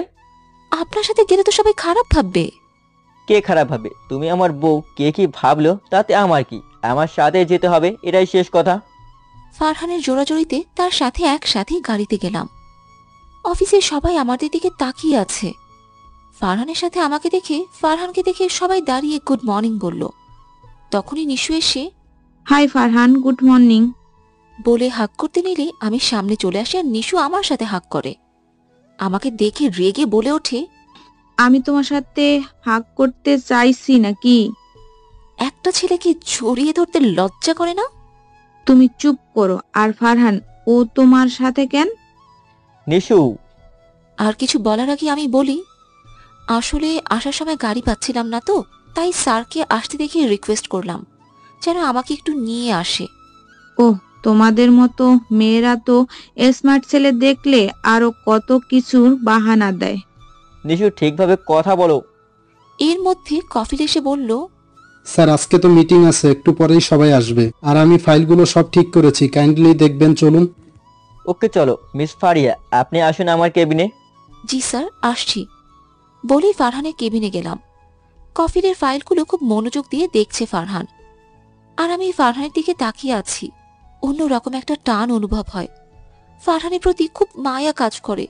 কিন্তু আমাকে মায়ায় জড়িয়ে গেলে হবে না, সবার কপালে যে সুখ বেশি দিন থাকে না, হয়তো আমিও তাদের মধ্যে একজন। এইসব ভাবছি, এর মধ্যেই ফারহানের ডাক পড়ল। মিস ফারিয়া। তখন ভাবনার জগতে আমি। মিস ফারিয়া, এদিকে আসুন। ফাইলের দিকে তাকিয়ে আমি কিছু না বলায় ফারহান এবার একটু জোরেই ডাকলো। মিস ফারিয়া, আপনি কি দাঁড়িয়ে দাঁড়িয়ে ধ্যান করছেন? জোরে তার ডাকে অপ্রস্তুত হয়ে আমি বললাম, জি জি স্যার, বলুন। এদিকে আসুন, আমার পাশে এসে বসুন। কেন স্যার? প্রজেক্টের কাজ সম্পর্কে বুঝিয়ে দেব, কিভাবে কি করতে হবে। আমি ভয়ে ভয়ে ফারহানের পাশে গিয়ে বসলাম। একটা জিনিস বারবার জিজ্ঞেস করেছি, একটুও রাগ দেখানি, বরং সুন্দর করে সব বুঝিয়ে দিয়েছে। কিছুক্ষণ পর মিরাজ শেখ সহ সব ম্যানেজাররা আসলো ডিল ফাইনাল করতে। ফারিয়া খুব সুন্দর করে উপস্থাপনা করলো। সবচেয়ে সুন্দর প্রজেক্ট ও ভালো উপস্থাপনার জন্য ফারহানের কোম্পানির সাথে ডিলটা ফাইনাল হলো। ফারহান অনেক খুশি ডিলটা হাতে পেয়ে। কালকের জন্য পার্টি অ্যারেঞ্জ করেছে, আমাকে বেশ কয়েকবার ধন্যবাদ জানালো। দুপুরে একসাথে লাঞ্চ করলো আমার সাথে। আমি না বলার পরও জোর করলো। সন্ধ্যায় অফিস ছুটির পর অফিস থেকে বের হয়ে আমি হোস্টেলের উদ্দেশ্যে পা বাড়াতেই কেউ আমার হাত ধরে ফেলে। ভয়ে পিছন ফিরে তাকাতেই দেখি ফারহান হাত ধরে দাঁড়িয়ে আছে। স্যার স্যার আপনি? কেন, অন্য কাউকে আশা করেছিলে বুঝি? না স্যার, কিছু বলবেন? কোথায় যাচ্ছ? কেন স্যার, হোস্টেলে যাচ্ছি। তুমি আমার বউ, আমি চাই না আমার বউ হোস্টেলে থাকুক। তাছাড়া আমার একটা বাড়ি আছে, এমন তো নয় যে আমি আমার বউকে বাড়িতে জায়গা দিতে পারবো না। দেখুন স্যার, আপনি কিন্তু বাড়াবাড়ি করছেন। আমি যাব না আপনার সাথে। বলে চলে যেতে নিলে ফারহান বলে, তুমি আমার সাথেই যাবে। আমার হাত ধরে টেনে গাড়িতে তুলে ফেলে। ফারহানের জেদের কাছে হার মেনে তার বাড়িতেই আসতে হলো। আমি বাসায় গিয়ে চুপ করে বসে আছি। আমাকে এভাবে বসে থাকতে দেখে ফারহান বলে, মহারানীর কি হয়েছে, এভাবে বসে আছে কেন? আমি কিছু না বলায় ফারহান আবারও বলে, কি হলো, ফ্রেশ হবে না মহারানী? মন খারাপ করে বসে থাকলে কিন্তু পেঁচার মতো দেখায়। আমি রাগী চোখে ফারহানের দিকে তাকালাম। তা দেখে ফারহান বলে, এভাবে পেঁচার মতো তাকালে ভয় লাগে, যান ফ্রেশ হয়ে আসুন। আমি ফ্রেশ হব না। আর আমাকে পেঁচার মতো লাগলে তোর কি? হ্যাঁ, তোকে আমি বলেছি আমার দিকে তাকাতে। ফারহানের কলার ধরে, ইস, কতদিন পর তুমি আমাকে তুই করে কথা বললে। তবে যাই হোক, আমার বউয়ের দিকে তো আমি তাকাবো, তাই না? বলেই আমাকে কোলে তুলে নিল। এই কি করছেন কি? হ্যাঁ, আমাকে কোলে থেকে নামান। না, আমার বউটা অনেক জেদ ধরেছে, সে নাকি ফ্রেশ হবে না, তাই আমি তাকে ফ্রেশ করিয়ে দেব। বলেই একটা ডেভিল স্মাইল দিল আর আমাকে নিয়ে ওয়াশরুমের দিকে যেতে লাগলো। স্যার স্যার আমি ফ্রেশ হব, প্লিজ আমাকে নিচে নামিয়ে দিন, নামিয়ে দিন। না, আমি ফ্রেশ করে দেব। তুমি আগে আমার কথা শুনোনি কেন? স্যার আমি আপনার কথা শুনবো, প্লিজ আমি নিজেই ফ্রেশ হব। ওকে, তবে একটা শর্ত আছে, তুমি শর্ত মানলে আমি নামিয়ে দিব। কি শর্ত? আমি শুনবো স্যার। সত্যি শুনবে? স্যার প্লিজ নামিয়ে দিন। ওকে বলছি। বলেই আমাকে কোল থেকে নামিয়ে দিল। স্যার কি কি শর্ত? আমাকে একটা চুমু দাও। বলেই আমাকে কাছে টেনে নিল। ওকে, চোখ বন্ধ করুন। ওকে করলাম। বলেই চোখ বন্ধ করে ফেলল। সেই সুযোগে আমি তাকে ধাক্কা দিয়ে ওয়াশরুমের ভিতরে দরজা লক করে দিলাম আর ভিতরে গিয়ে জোরে জোরে হাসতে লাগলাম। ফারহান বলে উঠল, আমাকে বোকা বানানো, তাই না? সব সুদে আসলে বুঝে নেব পরে। আমি ফ্রেশ হয়ে বের হলাম। ফারহান দেখি ফোনে কথা বলছে কার সাথে। আমাকে দেখে কলটা কেটে দিল। আমি আর কিছু বলিনি। রাতে ডিনার শেষ করলাম। আজকেও সোফাতে ঘুমাতে চাইলে ফারহানের কথায় বাধ্য হয়ে বিছানায় ঘুমাতে আসলাম। আর বারবার নিষেধ করার পরেও ফারহান আমাকে তার বুকে নিয়েই ঘুমালো। সকালে দুজন নাস্তা করে রেডি হয়ে অফিসে গেলাম। আমি তিশাকে আমাদের ব্যাপারে সব বললাম। তখনই ফারহান আমাকে তার কেবিনে ডাকলো। আমি গিয়ে দেখি নিশু ফারহানের হাত ধরে বসে আছে। ফারহানকে কি যেন দেখাচ্ছে তার ফোনে। তা দেখে আমার খুব রাগ হলো। ইচ্ছে করছে এই নিশু পেত্তি চুলগুলো সব ছিঁড়ে ফেলি। আমি বললাম, আসবো স্যার? মিস ফারিয়া আসো। স্যার কেন ডেকেছিলেন? কোনো কাজ আছে? নিশু, তুমি এখন যাও। ওকে ফারহান। বলেই চলে গেল। বলুন স্যার। তোমাকে নিয়ে একটু শপিং এ যাবো এখন, আর আমি বাকি সব কাজ কপিলকে বুঝিয়ে দিয়েছি। স্যার আমার ভালো লাগছে না, আপনি বরং নিশুকে নিয়ে যান। নিশুকে কেন নিয়ে যাব? নিশু আমার বউ না, আমার বউ তুমি। স্যার এটা আপনার অফিস আর এখানে আমি আপনার কর্মচারী। অফিস হোক আর বাসা, তুমি আমার বউ, আমি যা বলবো তাই হবে। প্লিজ স্যার আমি যাব না, আপনি বরং নিশুকে নিয়ে যান, সে অনেক খুশি হবে। চুপচাপ আমার সাথে আসো, বেশি কথা বললে কোলে করে সবার সামনে থেকে নিয়ে যাব। আপনি যান, আমি আসছি। ফারহান চলে গেল। সে যাওয়ার পর আমিও গেলাম। শপিং মলে গিয়ে আমাকে কিছু জুয়েলারি কিনে দিল, কিছু শাড়ি কিনে দিল। শপিং করে বের হবার সময় ফারহান বলে উঠল, কিরে তুই এখানে? ফারহান কাকে এই কথা বলছে দেখার জন্য পাশে ফিরতে দেখি দীপ্তি দাঁড়িয়ে আছে, সাথে একটা ছেলে, মনে হয় দীপ্তির হাজবেন্ড। আমি তাকে দেখে ভূত দেখার মতো চমকে গেলাম। কিছু না বলে চলে যেতে নিলেই ফারহান আমার হাত ধরে ফেলে। আরে দাঁড়াও, কোথায় যাচ্ছ? না মানে স্যার। থাক, আর কিছু বলতে হবে না। আর দীপ্তি, তাসিন, তোমরাও কি শপিং করতে এসেছো? দীপ্তি আমার দিকে তাকিয়ে আছে, কিছু বলছে না। তাই তার হাজবেন্ড তাসিন বলে ওঠে, ভাইয়া, দীপ্তিকে নিয়ে একটু শপিং করতে বের হলাম। আর মেয়েটাকে? আমার দিকে তাকিয়ে কথাটা বলল তাসিন। ফারহান কিছু বলার আগে আমি বলে উঠি, আমি ওনার। বাকিটা বলার আগে ফারহান বলে, ও আমার ওয়াইফ। তাসিন আমাকে ফারহানের পাশে দাঁড় করিয়ে বলল, মানে কি বলছে এসব ভাইয়া? ওকে তুমি বিয়ে করেছো? কেন আমি ওকে বিয়ে করতে পারি না নাকি ও মেয়ে নয়? ভাইয়া তুমি? আর কিছু বলল না। আরে তুমি এমন করছো কেন ভাইয়া? হয়তো মজা করছেন তাই না? আমাকে কি তোমার মজার পাত্র মনে হয় তাসিন? কিন্তু কখন বিয়ে করলেন তাই আমরা তো শুনিনি। সবাইকে সারপ্রাইজ দিব ভেবেই তাই বলিনি। Wow, congrats. Thank you Tasin. চলো আমার বাসায়। আর দীপ্তি, তোরা কখন এলি? মা কেমন আছে? কাল এসেছি, ভালো আছে মা। চলো তাসিন। বলেই তাসিনের হাত ধরে টেনে নিয়ে গেল। আমি কিচ্ছু বলিনি ওদের কথার মাঝে। আচ্ছা চলো আমরা সবাই যাই। বলেই আমাকে টেনে গাড়িতে বসিয়ে দিল। সারা পথ আমি একটা কথাও বলিনি, চুপ করেছিলাম। বাসায় গিয়ে ফ্রেশ হয়ে লাঞ্চ করে নিলাম। সারা বাড়ি সাজানো হচ্ছে। সন্ধ্যায় পার্টি অ্যারেঞ্জ করেছে ফারহান। পার্টিতে অফিসের সবাইকে ইনভাইট করেছে। খুব সুন্দর করে সারা বাড়ি সাজানো হয়েছে। সন্ধ্যায় একে একে সকল গেস্ট আসা শুরু করে। আমি রুমে একা বসে আছি, তখন ফারহান এসে বলে, কি ব্যাপার, রেডি হচ্ছে না কেন? আমি কেন রেডি হব? অনেক গেস্ট আসবে, তুমি কি এখানে বসে থাকবে নাকি? যাও রেডি হয়ে আসো। আমি কিছু না বলে রেডি হতে গেলাম। রেড কালারের একটা লং ড্রেস পরেছি, চুলগুলো ছেড়ে দেয়া। রেড কালার লিপস্টিক দিয়েছি।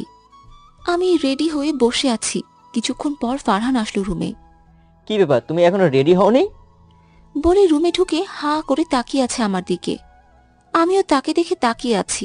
পুরো প্রিন্স লাগছে দেখতে। বাহ, প্রেমে পড়ে গেলাম, তাও আবার নতুন করে। বাহ, ভাগ্য করে এমন বউ পেলাম। লাল পরি লাগছে একেবারে, ইচ্ছে করছে কোলে তুলে নিতে মনে মনে। এমন সময় তিশা আসলো। আপনার শুভ দৃষ্টি শেষ হলো নাকি? তিশার কথা শুনে আমি আর ফারহান দুজনেই লজ্জা পেলাম। ইয়ে মানে, নিশু তুমি আর ফারিয়া নিচে আসো, আমি গেলাম। বলেই ফারহান চলে গেল। তিশা আমাকে ধাক্কা দিয়ে বলে, কি মহারানী, শুভ দৃষ্টি হচ্ছিল বুঝি দুজনের? তবে যাই বলো, আজকে কিন্তু তোমাকে একদম লাল পরি লাগছে। আমি ছেলে হলে তো তোমাকে তুলে নিয়ে যেতাম। দুজনে কথা বলতে বলতে নিচে এসেছি।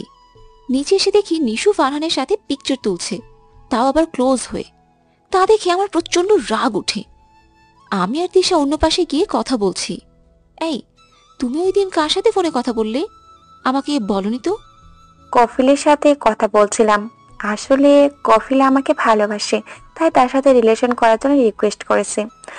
আরে এটা তো ভালো কথা, তুমি নিষেধ করে দিলে কেন? কফিল তো খুব ভালো ছেলে। আসলে আমার ভালো লাগে না এসব। এর মধ্যে কফিল এসে বারবার তিশার আশেপাশে ঘোরাঘুরি করছে। কফিল ভাইয়া, এদিকে এসো। মিস ফারিয়া বলুন। আপনার কাউকে দরকার নাকি? ইয়ে মানে, আমি সব জানি। যাও তিশু, তুমি কফিলের সাথে কথা বলো। তিশা যেতে চাইছিল না, আমি জোর করে পাঠিয়ে দিলাম। আমি এক পাশে দাঁড়িয়ে phone টিপছি।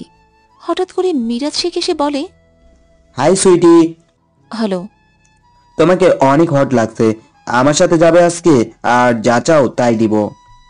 Mind your language mister Miraj Sheikh. আরে এত উত্তেজিত হওয়া শরীরের জন্য ভালো না। মিস ফারিয়া চলো তো। বলে আমার হাত ধরে টেনে নিয়ে যেতে থাকে। আর আমি হাত ছাড়ার জন্য চেষ্টা করছি। এমন সময় ফারহান এসে মিরাজের থেকে আমাকে ছাড়িয়ে নেয়। আর আমি ফারহানের পিছনে লুকিয়ে যাই। কি হচ্ছে এইসব? মিরাজ শেখ, ওকে কোথায় নিয়ে যাচ্ছেন? আরে ফারহান, তুমি কেন এর মধ্যে আসতে গেলে? ওকে আজকে রাতের জন্য নিয়ে যাচ্ছিলাম। বলছি যা চাইবে তাই পাবে, কিন্তু রাজি হচ্ছিল না, তাই নিয়ে যাচ্ছি। মিরাজের কথা শুনে ফারহান তাকে একটা থাপ্পড় মারে। আপনার মন মানসিকতা এত নিচু কেন? এইসব বাজারের মেয়ের জন্য আজকে তুমি আমাকে থাপ্পড় মারলে? ওকে তো আমি নিয়েই যাব।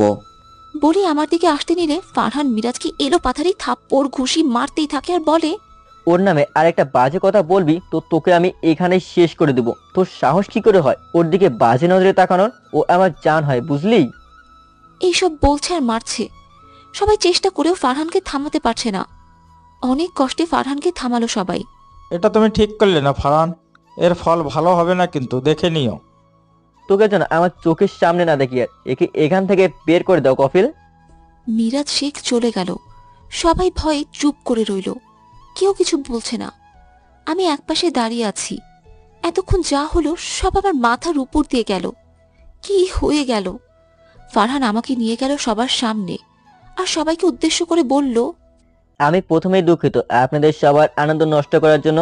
মেয়ে জাতিকে নিয়ে এমন বাজে মন্তব্য আমার অপছন্দ। তাছাড়া আপনারা সকলে জানেন আজকের এই পার্টি আমাদের অফিসের যে ডিলটা সম্পূর্ণ হয়েছে তাকে ঘিরে। কিন্তু আমি আপনাদের সবাইকে আজকে আরো একটা কথা জানাতে চাই।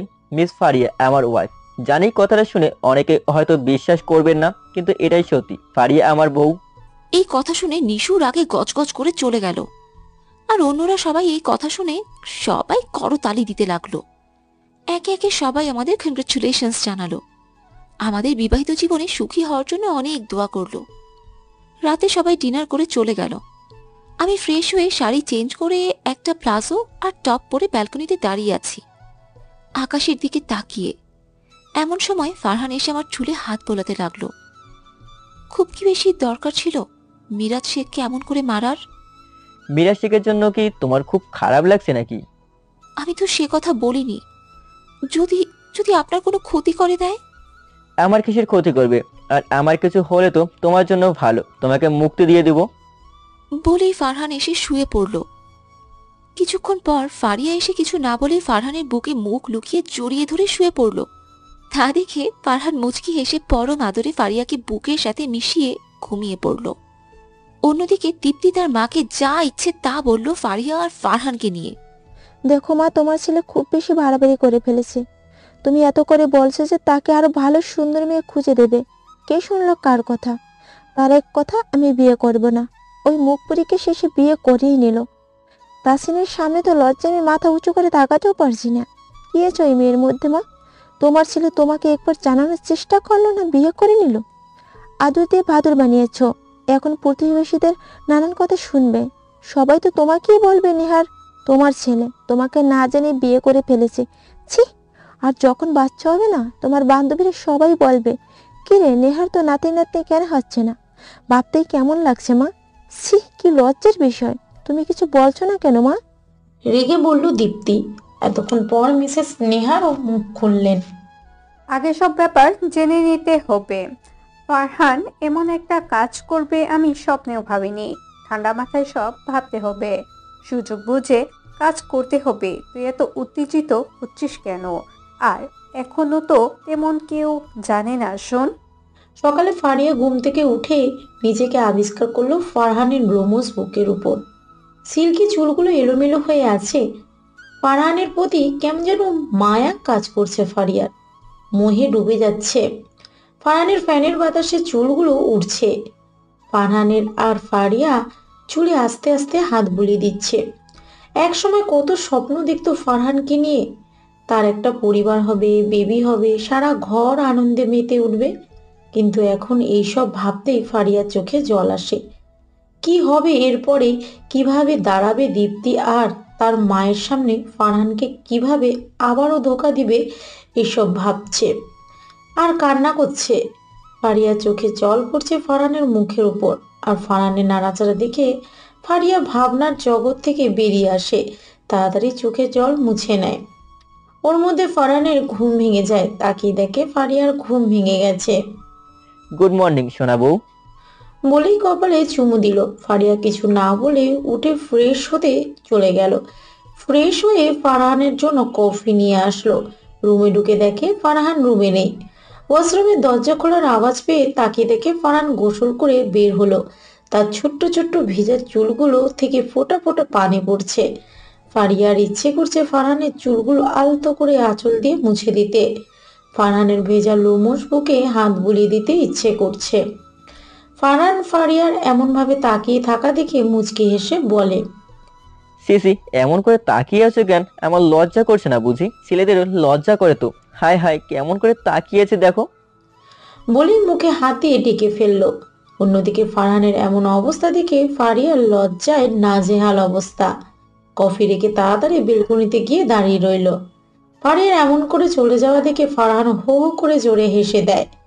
ফারহান কফি হাতে নিয়ে বেলকনিতে গিয়ে ফারিয়ার পাশে গিয়ে দাঁড়ালো। ফারহানকে দেখে ফারিয়ার লজ্জায় মাথা নিচু করে চলে আসতে নিলেই ফারহান এক হাতে দিয়ে ঝরিয়ে ধরে। পালাচ্ছে কেন শোনাবো? বরকে একা ফেলে কোথায় পালানো হচ্ছে? ফারিয়ার কাঁধে পরম আবেশে নাক ঘষে কথাটি বলল। পালাবো কেন? চোখ বন্ধ করে কথাটি বলল। তাহলে এখানেই থাকো। বলেই কফিতে চুমুক দিল ফারহান। বাহ, অসাধারণ হয়েছে। এখন থেকে রোজ সকালে আমার জন্য কফি বানিয়ে দিবে। আমি সকালে শুরুটা তোমার হাতের কফি দিয়ে শুরু করতে চাই, মাই লাভলি কুইন। আমি পারবো না আপনার জন্য কফি বানাতে। হ্যাঁ, তুমি না বানিয়ে দিলে আর কি করার, নিশুকে কফি বানানোর দায়িত্ব দিব। কথাটি বলার সাথে সাথে ফারিয়া রাগী চোখে ফারহানের দিকে তাকালো। তা দেখে ফারহান মুচকি হাসি দিল আর বলে, আচ্ছা আমি অফিস যাব, রেডি হতে হবে। আগে আমি রেডি হই। তোমার আজ থেকে অফিস যাওয়ার দরকার নেই, তুমি বাসায় থাকো। মানে তোমার আজকে থেকে অফিসে যাওয়া বন্ধ, তুমি বাসায় থাকবে। আমি আসলে আমার কি লাগবে না লাগবে তার খেয়াল রাখবে, সবকিছু রহিমা খালার থেকে জেনে নেবে। ওকে শোনাবো? কফিটিকে জড়িয়ে ধরে বলে কথাগুলো বলল। ফারিয়া কিছু বলতে যেও পারল না। ঠিক আছে। ফারহান রেডি হয়ে অফিসে চলে গেল। যাওয়ার আগে ফারিয়ার কপালে ভালোবাসার পরশ দিয়ে গেল আর সাবধানে থাকতে বলল। ফারহান দুপুরে ফারিয়াকে কল দিয়ে জিজ্ঞেস করলো খেয়েছে কিনা, কি করছে। ফারিয়ার একা একা বোরিং লাগছিল, তাই রহিমা খালার কাজে সাহায্য করলো আর সাথে গল্প করলো। অনেক ভাব জমে গেল দুজনের মধ্যে। সন্ধ্যায় ফারহান বাসায় ফেরার পর ফারিয়া ফারহানকে পানি এগিয়ে দেয়। যা যা দরকার সব ঠিক মতো সময় মতো দিচ্ছে। ফারিয়ার এইসব আচরণ ফারহানকে বেশ অবাক করছে, আবার মনের ভিতর প্রশান্তি অনুভব করছে। রাতে ডিনার করে দুজনে ঘুমিয়ে পড়ে। সকালে ফারিয়া ফারহানকে কফি বানিয়ে আর ফারহান অফিসে চলিয়ে যায়। এখন মোটামুটি সব ঠিকঠাক। ফারিয়া যথেষ্ট খেয়াল রাখে ফারহানের। ফারহান তো আকাশের চাঁদ হাতে পেয়েছে যেন, তবে কোথাও না কোথাও তাদের মাঝে দূরত্ব থেকেই যায়। এভাবে কয়েকদিন কেটে যায়। ফারহান ফারিয়ার জন্য অফিস থেকে আসার সময় বেলি ফুল নিয়ে আসে, চকলেট নিয়ে আসে, মাঝে মাঝে বাইরে নিয়ে যায় ফারিয়াকে। এভাবে কেটে যায় আরো কয়েকটা দিন। অন্যদিকে দীপ্তি। আচ্ছা মা, তুমি কিছু বলছো না কেন ভাইয়াকে? মান সম্মান তো সব শেষ করে দিচ্ছে, আস্তে আস্তে চারদিকে জানাজানি হয়ে যাচ্ছে। এখনই কিছু একটা করতে হবে। আচ্ছা ফারিয়া, আমি আসছি, নিজের খেয়াল রেখো। বলেই ফারহান ফারিয়ার কপালে চুমু দিয়ে চলে গেল। ফারহান চলে যাওয়ার পর ফারিয়া একা একা লাগছিল, তাই রহিমার সাথে গল্প করছে। এমন সময় কলিং বেলের আওয়াজ শুনে রহিমা বলে, এখন আবার কেডা আইলো? কারো কিছু দরকার হয়তো। আচ্ছা দেখি। বলে রহিমা উঠে দরজা খুলতে যাবে, তখন ফারিয়া বলে, তুমি বসো, আমি দেখছি। বলে উঠে দরজা খুলে দেখে একটা মহিলা দাঁড়িয়ে আছে। মহিলাটিকে দেখে ফারিয়া তাকিয়ে আছে, কারণ মহিলাটিকে সে চিনে না।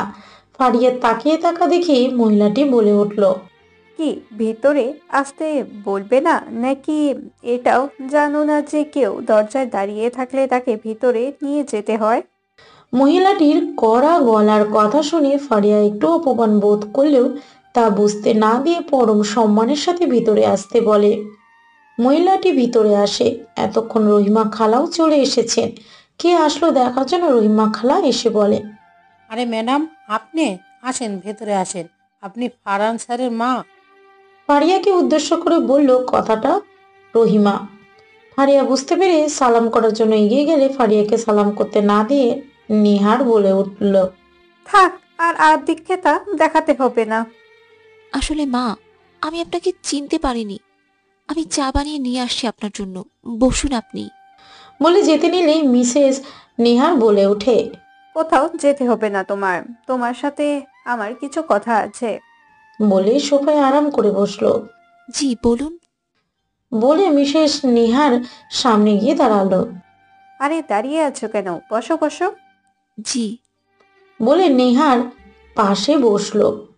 কত টাকা চাই তোমার? স্বাভাবিকভাবে কথাটা বললেন নেহার। কিসে টাকা? বলে জিজ্ঞাসা দৃষ্টিতে নেহারের দিকে তাকালো। তুমি নিশ্চয় জানো তোমার কখনো বাচ্চা হবে না, কারণ তোমার বাচ্চা হওয়ার ক্ষমতা নেই। জানোই তো আমার একটাই ছেলে, আর আমি চাই আমার ছেলের বাচ্চা হোক। আমার বংশের বৃদ্ধির জন্য তো তার বাচ্চা হওয়া অত্যাবশ্যক, তাই না? যা তুমি তাকে দিতে পারবে না। আমি চাই না তুমি আমার ছেলেকে বাবাটা শোনার থেকে বিরত রাখো। আমার খুব ইচ্ছে আমার নাতি নাতনি হবে। সবাই যদি জানে তোমার এমন একটি মেয়ের সাথে ফারহানের বিয়ে হয়েছে যার কিনা বাচ্চা হবে না, অপমানে আমি কাউকে মুখ দেখাতে পারবো না। আর তুমি চিন্তা করো না, তোমার যত টাকা লাগে আমি তোমাকে দিব। তোমাকে আমার ছেলের জীবন থেকে চলে যেতে হবে। তোমার সব খরচের দায়িত্ব আমি নিব। আমি কি বলতে চেয়েছি আশা করি বুঝতে পেরেছ। না বুঝলে আবার বুঝিয়ে দিব, সমস্যা নেই। দুপুরে অনেকবার কল দিয়েও ফারিয়াকে পায়নি ফারহান। হয়তো তার ফোনে চার্জ নেই তা ভেবে আর কল দিল না। অফিসের কাজের চাপে ফারিয়ার কথা আর মনে পড়েনি। সন্ধ্যায় অফিস ছুটির পরে ফারিয়ার জন্য চকলেট নিল অনেকগুলো। চকলেট ফারিয়ার খুব প্রিয়, তাই রিলেশন চলাকালীন ফারিয়া রাগ করলে চকলেট দিয়ে ফারিয়ার রাগ ভাঙাতো ফারহান। ফারিয়ার বাচ্চামেয়েগুলো মনে করে মুচকি হাসে ফারহান। আকাশটা মেঘলা হয়ে আছে, খুব জোরে বৃষ্টি নামতে পারে। অনেক দিন পর ফারিয়াকে পেয়েছে, তাই ফারহান চায় ফারিয়ার সাথে বৃষ্টি বিলাস করতে। খুব খুশি লাগছে ফারহানের আজকে। খুব দ্রুত গাড়ি চালিয়ে বাসায় যাচ্ছে ফারহান। বাসায় গিয়ে কলিং বেল চাপ দিলে রহিমা খালা এসে দরজা খুলে দেয়। রহিমা খালাকে দেখে একটু অবাক হয় ফারহান, কারণ এই কয়েকদিন ফারিয়া দরজা খুলে দিত। কারণ এই সময় ফারহান আসে, আজকে ব্যতিক্রম দেখে ফারহান একটু অবাক হলেও কিছু বলে না।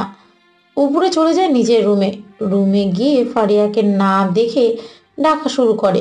সাড়া না পেয়ে রুম ভালো করে দেখে ব্যালকনিতেও না দেখে ওয়াশরুমে চেক করে, না ফারিয়া ওয়াশরুমে নেই। এতক্ষণে বৃষ্টি শুরু হয়ে গেছে। ফারহান ভাবলো হয়তো ছাদে গেছে। ফারহান ছাদে গিয়ে দেখলো ফারিয়া নেই আর বৃষ্টি হচ্ছে, তাই থাকার কথাও না। ফারিয়াকে না পেয়ে ফারহান তাড়াতাড়ি নিচে নেমে ফারিয়াকে ডাকতে লাগলো। ফারিয়ার কোনো সাড়া না পেয়ে ফারহান রহিমা খালাকে ডাকতে লাগলো। রহিমা খালা, কোথায় তুমি? জোরে জোরে ডাকতে লাগলো। ফারহানের এমন জোরে ডাকা শুনে রহিমা খালা তড়িঘড়ি করে এসে বলে, কি হয়েছে স্যার? ফারিয়া কোথায়? এ কইলো বাড়ি চলে যাইতাছি। বাড়ি চলে গেছে মানে কি? রেগে জোরে কথাটা বললো। ফারহানের কথা শুনে রহিমা খুব ভয় পেয়ে যায় আর বলে, ম্যাডাম আইছিল, তখন বৌমণি কইছে চইলা যাইতে। মা এখন কেন আসলো আর কেনই বা ফারিয়াকে চলে যেতে বললো? তুমি কি কিছু শুনেছো? কি কি বলেছে মা? হ্যাঁ শুনছি, বৌমণি নাকি মা হইতে পারবো না, এর লাগাই কইছে আপনার জীবন থাইকা চইলা যাইতে 1 বছর আগে। আর ম্যাডাম বৌমণিরে কইছে আপনার ভালো চাইলে চইলা যেতে, বৌমণি সব খরচ চালাইব। ম্যাডাম অনেক টাকা দিতে চাইছে বৌমণিরে চইলা যাওয়ার লইগা, কিন্তু বৌমণি টাকা নেয় নাই, চইলা গেছে। ম্যাডামের কথাই বৌমণি চইলা গেছে। রহিমা খালার কথা শুনে ফারহানের মাথায় আগুন ধরে গেল। আর এখন সব ক্লিয়ার। ফারহানের কাছে ফারিয়া কেন 1 বছর আগে তাকে ছেড়ে গেছিল। আস্তে আস্তে সব মনে পড়ে ফারহানের যখন জিজ্ঞেস করত, কেন ছেড়ে চলে গিয়েছিলে আমাকে ফারিয়া? তখন উত্তরে বলতে চাইতো তার অসম্পূর্ণতা নিয়ে ফারহানের জীবনে জড়াতে চায়নি। ফারিয়া মা হতে পারবে না, তাই সে আমাকে এড়িয়ে চলতো। কিন্তু আমাকে একটা বার তো জিজ্ঞেস করতে পারতো আমি কি চাই। আমাকে কিছু না বলে এইসব করলো ফারিয়া। রাগে ফারহানের চোখ দুটো লাল হয়ে গেল। তাড়াতাড়ি উপরে গেল তার রুমে। ফোন নিতে আর একটা চিঠি পেল। ফারহান খুলে দেখে চিঠিতে লেখা, সময় মতো ডিভোর্স পেপার পেয়ে যাবে তুমি, ভালো থেকো। চিঠিটা পড়ে ফারহানের আরো বেশি রাগ উঠল। কফিলকে কল দিয়ে বলে তার বাসায় আসতে। অফিস ছুটির কারণে কফিল এখনো রাস্তায়, তাই তাড়াতাড়ি চলে আসলো। স্যার আসবো? আসো, আমার সাথে চলো এক জায়গায়। আসুন স্যার। দুজনে গাড়িতে উঠলো। কফিলকে বলল ফারিয়ার হোস্টেলে নিতে গাড়ি। কফিলকে সাথে নেওয়ার একমাত্র কারণ হলো ড্রাইভিং করা, না হয় ফারহান রাগের মাথায় উল্টাপাল্টা ড্রাইভিং করে কোনো দুর্ঘটনা বাড়িয়ে ফেলবে, আর ফারিয়াকেও খোঁজা হবে না। ফারহান গাড়িতে বসে রাগে ফুঁসছে। তোমার সাহস কি করে হয় আমাকে বলা ছাড়া এক পা বাড়ির বাইরে রাখার?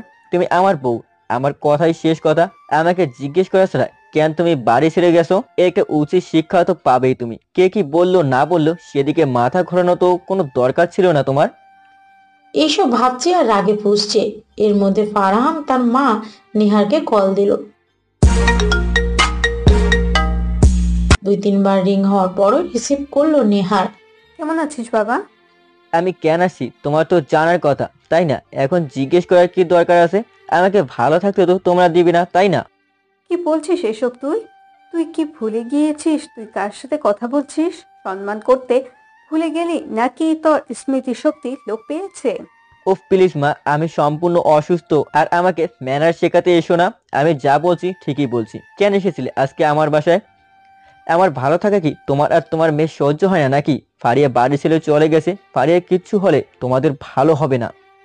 ফারহানের এইসব কথা শুনে নেহারের গা যেন জ্বলে যাচ্ছে, কিন্তু চুপ করে আছে। এটা ভেবে খুশি লাগছে যে তার প্ল্যান সাকসেসফুল হয়েছে। নেহারের এমন চুপ করে থাকা দেখে ফারহান আবার বলে উঠল, কালকে সকালে যাতে তোমাকে আর তোমার মেয়েকে আমার বাসায় পাই, এটাই শেষ কথা, বাই। বলেই ফারহান ফোন কেটে দিল। বেচারা কাফিল ভয়ে কিছু বলছে না, কারণ ফারহানের এই ডাকের সাথে সে পূর্ব পরিচিত।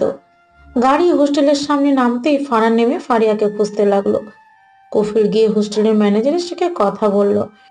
উনি বলেছেন ফারিয়া নাকি অনেক দিন হলো হোস্টেলে আসে না।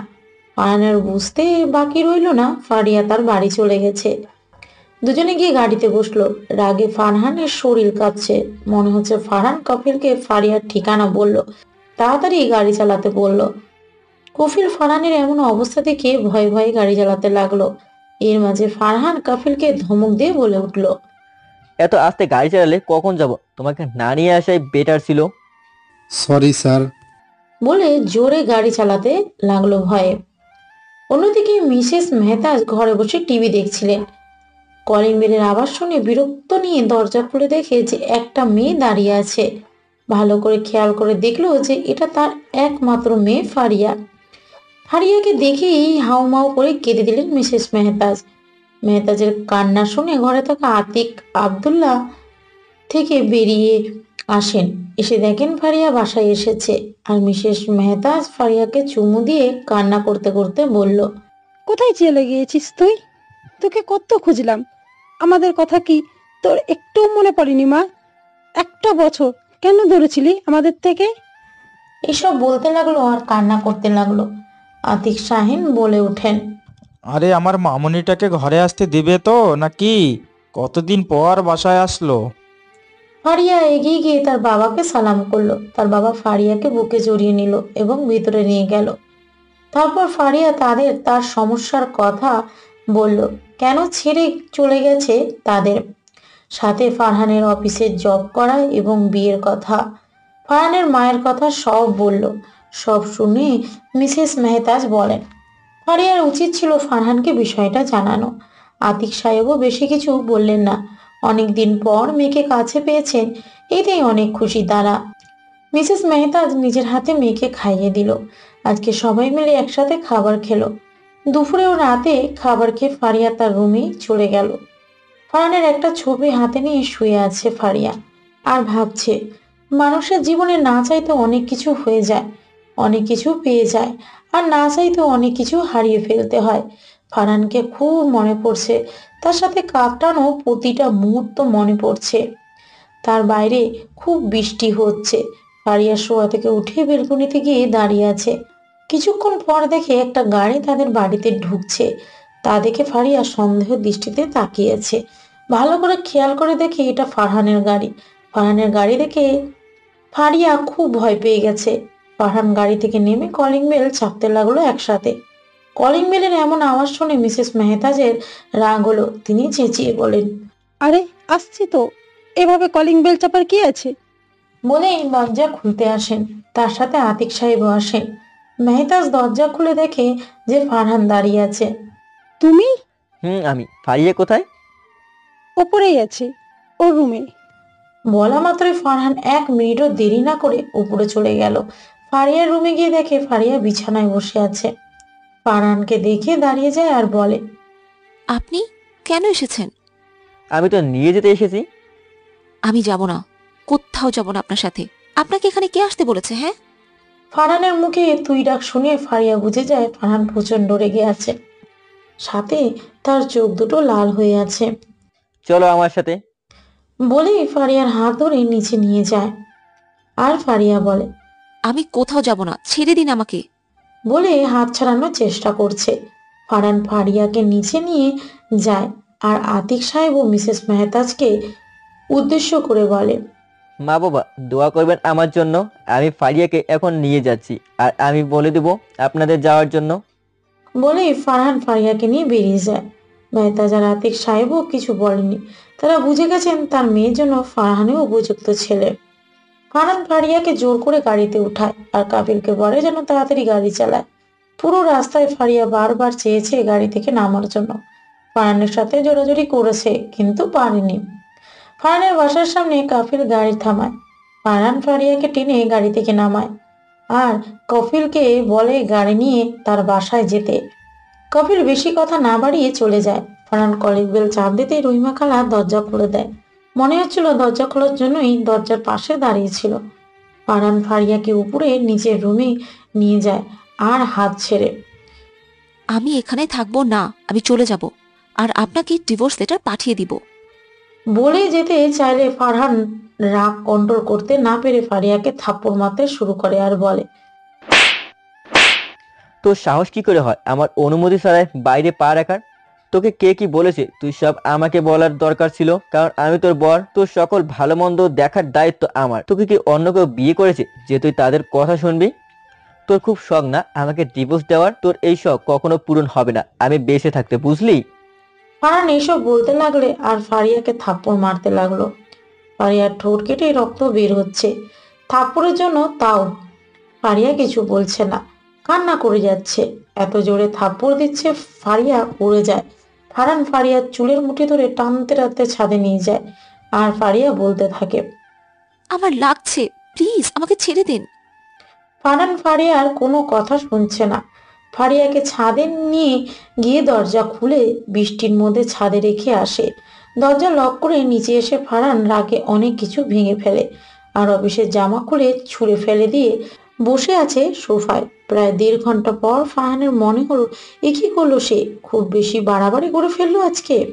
ফারিয়ার কথা মনে পড়তেই দেখে এখনো বৃষ্টি হচ্ছে। ফারহান আর একটু দেরি না করে দৌড়ে ছাদে চলে যায় আর ছাদে গিয়ে দেখে ফারিয়া নিচে পড়ে আছে সেন্সলেস হয়ে। ফারহান কয়েকবার ডাক দেয় কিন্তু ফারিয়া কোনো সাড়া দেয় না। ফারহান গায়ে হাত দিয়ে দেখে পুরো শরীর ঠান্ডা হয়েছে। তা দেখে ফারহান পুরোপুরিভাবে ঘাবড়ে যায়। দেরি না করেই ফারহান ফারিয়াকে কোলে তুলে নেয় আর রুমে নিয়ে আসে। রুমে নিয়ে এসে রহিমা খালাকে ডেকে আনে ফারিয়ার কাপড় চেঞ্জ করে দেওয়ার জন্য। রহিমা খালা কাপড় চেঞ্জ করে চলে যায়। ফারহান রুমে ঢুকে দেখে ফারিয়ার কাঁপুনি দিয়ে জ্বর এসেছে। ফারহান ফারিয়ার গায়ে কম্বল দেয় আর ডাক্তারের কাছে কল করে সব বলে যে ফারিয়া বৃষ্টিতে ভিজে সেন্সলেস হয়ে গেছে। দরজার সামনে পায়চারি করছে আর ডাক্তারের জন্য অপেক্ষা করছে ফারহান। কলিং বেলের আওয়াজ শুনেই দরজা খুলে দেয় ফারহান। আসুন ডাক্তার আয়ান, বলে অস্থিরতা নিয়ে ডাক্তারকে ভিতরে নিয়ে গেল ফারহানের রুমে। ডাক্তার আয়ান ফারিয়াকে দেখে বলে, ভয়ের কোনো কারণ নেই, বেশি ঠান্ডা লাগার কারণে সেন্সলেস হয়ে গেছে আর জ্বর আসছে। তা ফারহান বিয়ে কবে করলে? আর এভাবে একটা মেয়েকে কেউ মারে? ফারিয়ার গালে আঙুলের দাগ ঠোঁট কেটে ফুলে যাওয়া দেখে বলল, আসলে থাক আর বলতে হবে না। সংসারে এমন অনেক ছোটখাটো সমস্যা হয়, বউকে মারতে হয় না, ভালোবাসা দিয়ে বোঝাতে হয়। মেয়েটাকে তার বাবা মা ভরসা করে তোমার সাথে বিয়ে দিয়েছে, এভাবে মারা কি দরকার ছিল? দেখো কত নিষ্পাপ লাগছে দেখতে। নেক্সট টাইম এমন কিছু করো না। আচ্ছা, আমি এখানে কিছু ব্যথার ঔষধ আর জ্বরের ঔষধ দিচ্ছি, এগুলো খাওয়াবে ঠিক মতো। আমি আসছি। দুঃখিত এত রাতে বিরক্ত করার জন্য। আরে এটা আমাদের দায়িত্ব। চলুন আপনাকে এগিয়ে দিয়ে আসি। না না, আমি একাই চলে যেতে পারবো। বলে ডাক্তার আয়ান চলে গেল। ফারহানের ভিতরে অপরাধ বোধ হতে থাকে খুব। ডাক্তারের কথায় খুব লজ্জা পেয়েছিল। রাগের মাথায় কি করে ফেললো সে। ফারহান ফারিয়ার কাছে এসে দেখে ফারিয়ার শরীর কাঁপছে। ফারহান খুব যত্ন করে ফারিয়ার কপালে চুমু দেয় আর ঠোঁটে কাটা জায়গায় মলম লাগিয়ে দেয়। ফারিয়াকে জড়িয়ে ধরে রাখে। সে সারা রাতে ঘুমায়নি। সকালে ফারিয়ার ঘুম ভেঙে দেখে ফারহানের বুকের উপর ঘুমিয়ে আছে আর ফারহান তার দিকে তাকিয়ে আছে। চোখ দুটো লাল হয়ে আছে, মনে হচ্ছে সারা রাত ঘুমায়নি। কাল রাতের কথা মনে করতেই ফারিয়া উঠে যেতে নিলে পারে না, সারা শরীর ব্যথা হয়ে আছে তার। চোখে জল চলে আসে ফারিয়ার। তা দেখে ফারহান ফারিয়াকে ধরে বসিয়ে দেয়। আর যদিও ফারিয়ার রাগ হচ্ছিল খুব, ফারহান ফারিয়াকে ফ্রেশ করিয়ে দেয় আর ব্রেকফাস্ট বানিয়ে নিয়ে আসে। ফারিয়া খেতে না চাইলে জোর করে খাইয়ে দেয়, ওষুধও খাইয়ে দেয়। ফারহান ফারিয়ার সাথে কথা বলতে চাইলেও ফারিয়া মুখ ঘুরিয়ে নেয়। অন্যদিকে ছেলের কথায় মিসেস নেহার দীপ্তি সকাল সকাল চলে এসেছে, সাথে নিয়ে এসেছে সুহাকে। সুহা হলো মিসেস নেহার ভাইয়ের মেয়ে। তিনি চায় সুহাই হোক ফারহানের বউ করে নিয়ে। অন্যদিকে সুহাও ফারহানকে পছন্দ করে। সুহা অনেক খুশি এই প্রথম ফারহানের বাসায় আসছে। মিসেস নেহারও মনে মনে অনেক খুশি। ফারিয়া বাড়ি ছেড়ে চলে গেছে। আজকে ছেলেকে বুঝিয়ে সুহা আর ফারহানের বিয়ে ঠিক করে রাখবে। কলিং বেলের আওয়াজ শুনে রহিমা খালা দরজা খুলে দেয়। দরজা খুলে দেখে নেহার দীপ্তি আর একটা মেয়ে দাঁড়িয়ে আছে। রহিমা খালা সবাইকে ভিতরে আসতে বলে। সবাই ভিতরে এসে বসে আর রহিমা ফারহানকে ডেকে বলে তার মা এসেছে। ফারহান নিচে আসে। ফারহানকে দেখে সুহা বলে, good morning Farhan. Good morning Suha, কেমন আছো? ভালো, তুমি কেমন আছো? ভালো বলেই রহিমা খালাকে ডাকে। জি স্যার, কিছু কইবেন? সবাইকে কফি দাও। আচ্ছা স্যার। বলেই চলে গেল। আর মিসেস নেহার বলে উঠে, তা ফারহান, আমি চাচ্ছি যে সুহার সাথে তোর বিয়ে ফাইনাল করতে। ভাইয়া, তুমি কি বলো? আমরা সবাই চাই। এখন তো আর কোনো ঝামেলা নেই, তাই না? খালা, ফারিয়াকেও দিয়ে আসো কফি। ফারি কি ফারহান? আমার বউ। তুমি বিয়ে করেছো ফারহান? কিন্তু ফুপি যে আমাকে আজকে নিয়ে আসলো। ফারহান, এসব কি বলছিস তুই? ওই অলুক্ষণে মেনা কাল চলে গেছে। তুমি কি ভাবছো আমি ওর রূপ গুণ দেখে ভালোবেসেছি নাকি যে ওর অসম্পূর্ণতার কথা শুনে ছুঁড়ে ফেলে দেব? ভুল ভাবছো তুমি। তোমার কথায় ও বাসা থেকে চলে গিয়েছিল ঠিকই, কাল রাতে আমি ওকে নিয়ে আসি।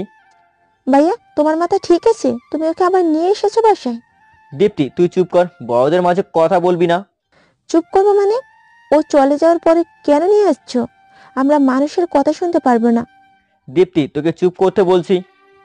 এখন তো আমাকে চুপ করতেই হবে, মানুষ তো আমাদের কথা শোনাবে। মা, তুমি কিছু বলছো না কেন? একটা থাপ্পড় দেবো। মানুষের কথার খবর তুই কি রাখিস? তোর যখন বাচ্চা নষ্ট হয়ে গেছিল, তাসিনকে ডিভোর্স দিয়েছে, তারপর যে বাচ্চা হচ্ছে না, কই তাসিন তো তোকে ছেড়ে যায়নি, বরং বলেছে আমাদের বাসায় থাকতে। যখন তোর শাশুড়ি মেনে নেবে তখন তোকে আবার নিয়ে যাবে। এই যে এতদিন বাবার বাসায় পড়ে আছিস, মানুষ তো আমাকে কথা শোনায়। কি সমস্যা তোমার বোনের? তোমার বোন শ্বশুর বাড়ি যায় না কেন? আমি কি তোকে কখনো কিছু বলছি? পাড়া প্রতিবেশী তো আমাকে কথা শোনায় তোকে নিয়ে। কই, আমি তো কখনো অভিযোগ করিনি বাসায়। অন্যের দিকে আঙ্গুল তোলার আগে নিজের দিকে তোল। তুই কেমন তা চিন্তা কর।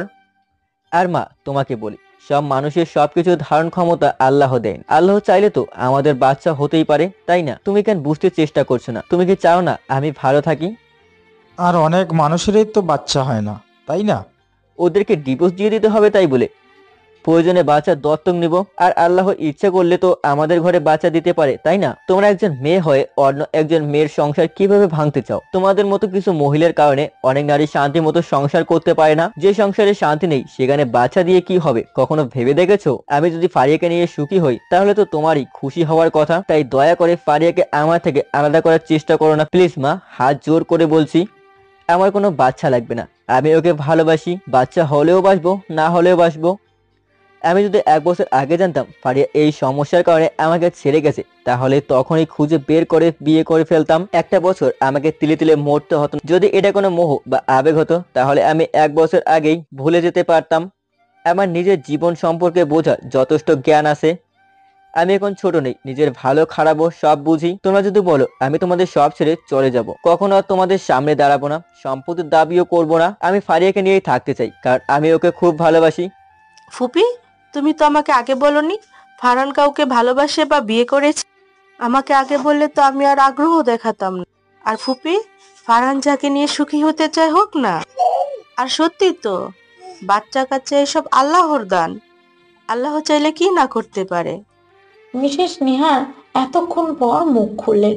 ফারহান, আমি সত্যি দুঃখিত। আমি সব সময় ভেবে গেছি সমাজের মানুষ কি বলবে, প্রতিবেশীরা কি বলবে। আমার তোমার দিকটা ভাবার দরকার ছিল। তোমার খুশিতে আমার খুশি হওয়া দরকার ছিল। সত্যি তো, বাচ্চা হলেই তো সব সম্পর্ক ঠিক থাকে না। একটা সম্পর্ক তো ভালোবাসার বন্ধনের উপর নির্ভর করে। আমি ফারিহার বাবা মায়ের সাথে কথা বলতে চাই।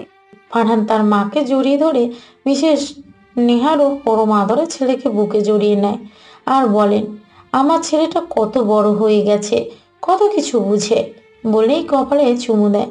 ফারহানের এমন কথায় দীপ্তি সোফা বসে বসে কান্না করছে। ফারহান এটা দেখে হাঁটু গিরে দীপ্তির সামনে বসে বলে, লক্ষ্মী বোন, কান্না করিস না। আমি এভাবে কষ্ট দিতে চাইনি, ক্ষমা করে দে তোর ভাইকে। ক্ষমা করতে পারি একটা শর্তে। আমি সব সত্য মানতে রাজি আছি, বলুন মহারানী। তাহলে তোমাকে আবার বিয়ে করতে হবে বাপিকে। দীপ্তির এমন কথা শুনে ফারহান হু হু করে হেসে দেয় আর বলে, তোর শর্তে আমি রাজি। তাহলে আমরা আজকে বাসায় যাই, শপিং করতে হবে, কত কাজ, উফ আমার মতো কাজ। না, আজকে বাসায় যেতে হবে না, এখানেই থাক তোরা। সুহাকে নিয়ে এলি? না বাবা, সুহা পরে আবার আসবে। এখন অনেক কাজ, সবাইকে ইনভাইট করতে হবে, তোর বিয়ের কার্ড ছাপাতে হবে, ফারিহার বাবা মায়ের সাথে কথা বলতে হবে। আমরা বরং আজ যাই। মিসেস নেহার, দীপ্তি আর সুহা চলে গেল। এতক্ষণ উপর থেকে দাঁড়িয়ে সব দেখলো ফারিয়া। নিজের প্রতি এমন ভালোবাসা দেখে খুব অবাক হয়। ফারিয়া নিজে কখনোই ভাবেনি ফারহান তাকে এতটা ভালোবাসে। খুব আফসোস হচ্ছে ফারহানকে এভাবে কষ্ট দেওয়াতে, কিন্তু তা ফারহানকে কিছুতেই বুঝতে দিবে না ফারিয়া। ফারহানের মা চলে যাওয়ার পর ফারিয়া রুমে এসে শুয়ে থাকে। ফারহান কফিলের কাছে কল দিয়ে বলে আজকে অফিস যাবে না, সে যাতে সব দেখে রাখে। ফারহান অনেকক্ষণ পর রুমে আসে, এসে দেখে ফারিয়া শুয়ে আছে। ফারহান ফারিয়ার পাশে গিয়ে হাত ধরে বলে, কালকে রাতের জন্য আমি সত্যি দুঃখিত জান। ফারিয়া কিছু না বলে হাতটা সরিয়ে নিল। দুপুরে ফারিয়া ফ্রেশ হয়ে এসে দেখে ফারহান খাবার নিয়ে বসে আছে। বসো, আমি খাইয়ে দিচ্ছি তোমাকে। ফারিয়া কিছু না বলে ব্যালকনিতে গিয়ে দাঁড়িয়ে থাকে ফারহান, আর ফারহান বলে ওঠে, সকাল থেকে আমি কিছুই খাইনি, সে খবর তো কেউ রাখে না। এখন যদি খাবার খেতে না আসো, আমিও খাবো না। আমি মরে গেল তো কারো কোনো সমস্যা হবে না এখন। ফারহানের কথা শুনে ফারিয়া রুমে ঢুকে ফারহানের কোলে বসে পড়ে, আর এটা দেখে ফারহান মুচকি এসে ফারিয়াকে খাইয়ে দিতে শুরু করে। দু লোকমা খাওয়ার পর ফারিয়া আর খাচ্ছে না দেখে ফারহান বলে, হা করো। ফারিয়া কিছু বলছে না, খাচ্ছেও না। ফারহান কিছু একটা ভেবে খাবার তার মুখে নেয়, তারপর আবার ফারিয়া খেতে শুরু করে। দুজন খেয়ে নেয়। ফারিয়াকে ওষুধ খাইয়ে দেয় ফারহান। ফারিয়া শুয়ে থাকে। ফারহান এসে ফারিয়াকে বুকে নিয়ে শুয়ে থাকে। কেউ কোনো কথা বলে না। শরীর দুর্বল থাকায় ফারিয়া কখন ঘুমিয়ে গেছে সে নিজেও জানে না। ফারিয়া ঘুমানোর পর ফারহান ফারিয়াকে রেখে আস্তে করে উঠে চলে যায়। সন্ধ্যায় ফারিয়ার ঘুম ভাঙে। ফারিয়া উঠে ফ্রেশ হয়ে নেয়। এখন শরীর মোটামুটি সুস্থ লাগছে তার। অন্যদিকে ফারহানকে রুমে না দেখে ভাবলো হয়তো অফিসের কাজ করছে, কিন্তু অনেকক্ষণ পরও যখন ফারহানকে দেখতে পেল না, ফারিয়ার মনের ভিতর অস্থিরতা শুরু হয়ে যায়। রহিমা খালার কাছে বারবার গিয়েও জিজ্ঞেস করতে পারছে না ফারহান কোথায়, বারবার ফিরে যাচ্ছে। রহিমা খালা ফারিয়ার এমন আচরণ দেখে মুচকি মুচকি হাসছে। তা দেখে ফারিয়া রুমে গিয়ে বসে আছে মন খারাপ করে। অনেকক্ষণ পর ফারিয়ার ফোনে মেসেজ এর শব্দ এলো। ফোন হাতে নিয়ে দেখে অচেনা নাম্বার থেকে একটা মেসেজ লেখা, বউ একটু ছাদে আসবে, অপেক্ষায় আছি। মেসেজ দেখে ফারিয়ার বুঝতে বাকি রইল না এটা ফারহান। আরেকটা মেসেজ আসে, বিছানায় একটা গিফট বক্স রাখা আছে, তাতে একটা শাড়ি আছে, ওটা পরে এসো প্লিজ প্লিজ বউ। ফারিয়া মুচকি এসে ফোন রেখে শাড়ি পরে নেয়, চোখে গাঢ় করে কাজল দেয় আর চুলগুলো ছেড়ে দেয়। কপালে ছোট্ট একটা কালো টিপ দিয়ে ছাদে চলে আর যায়।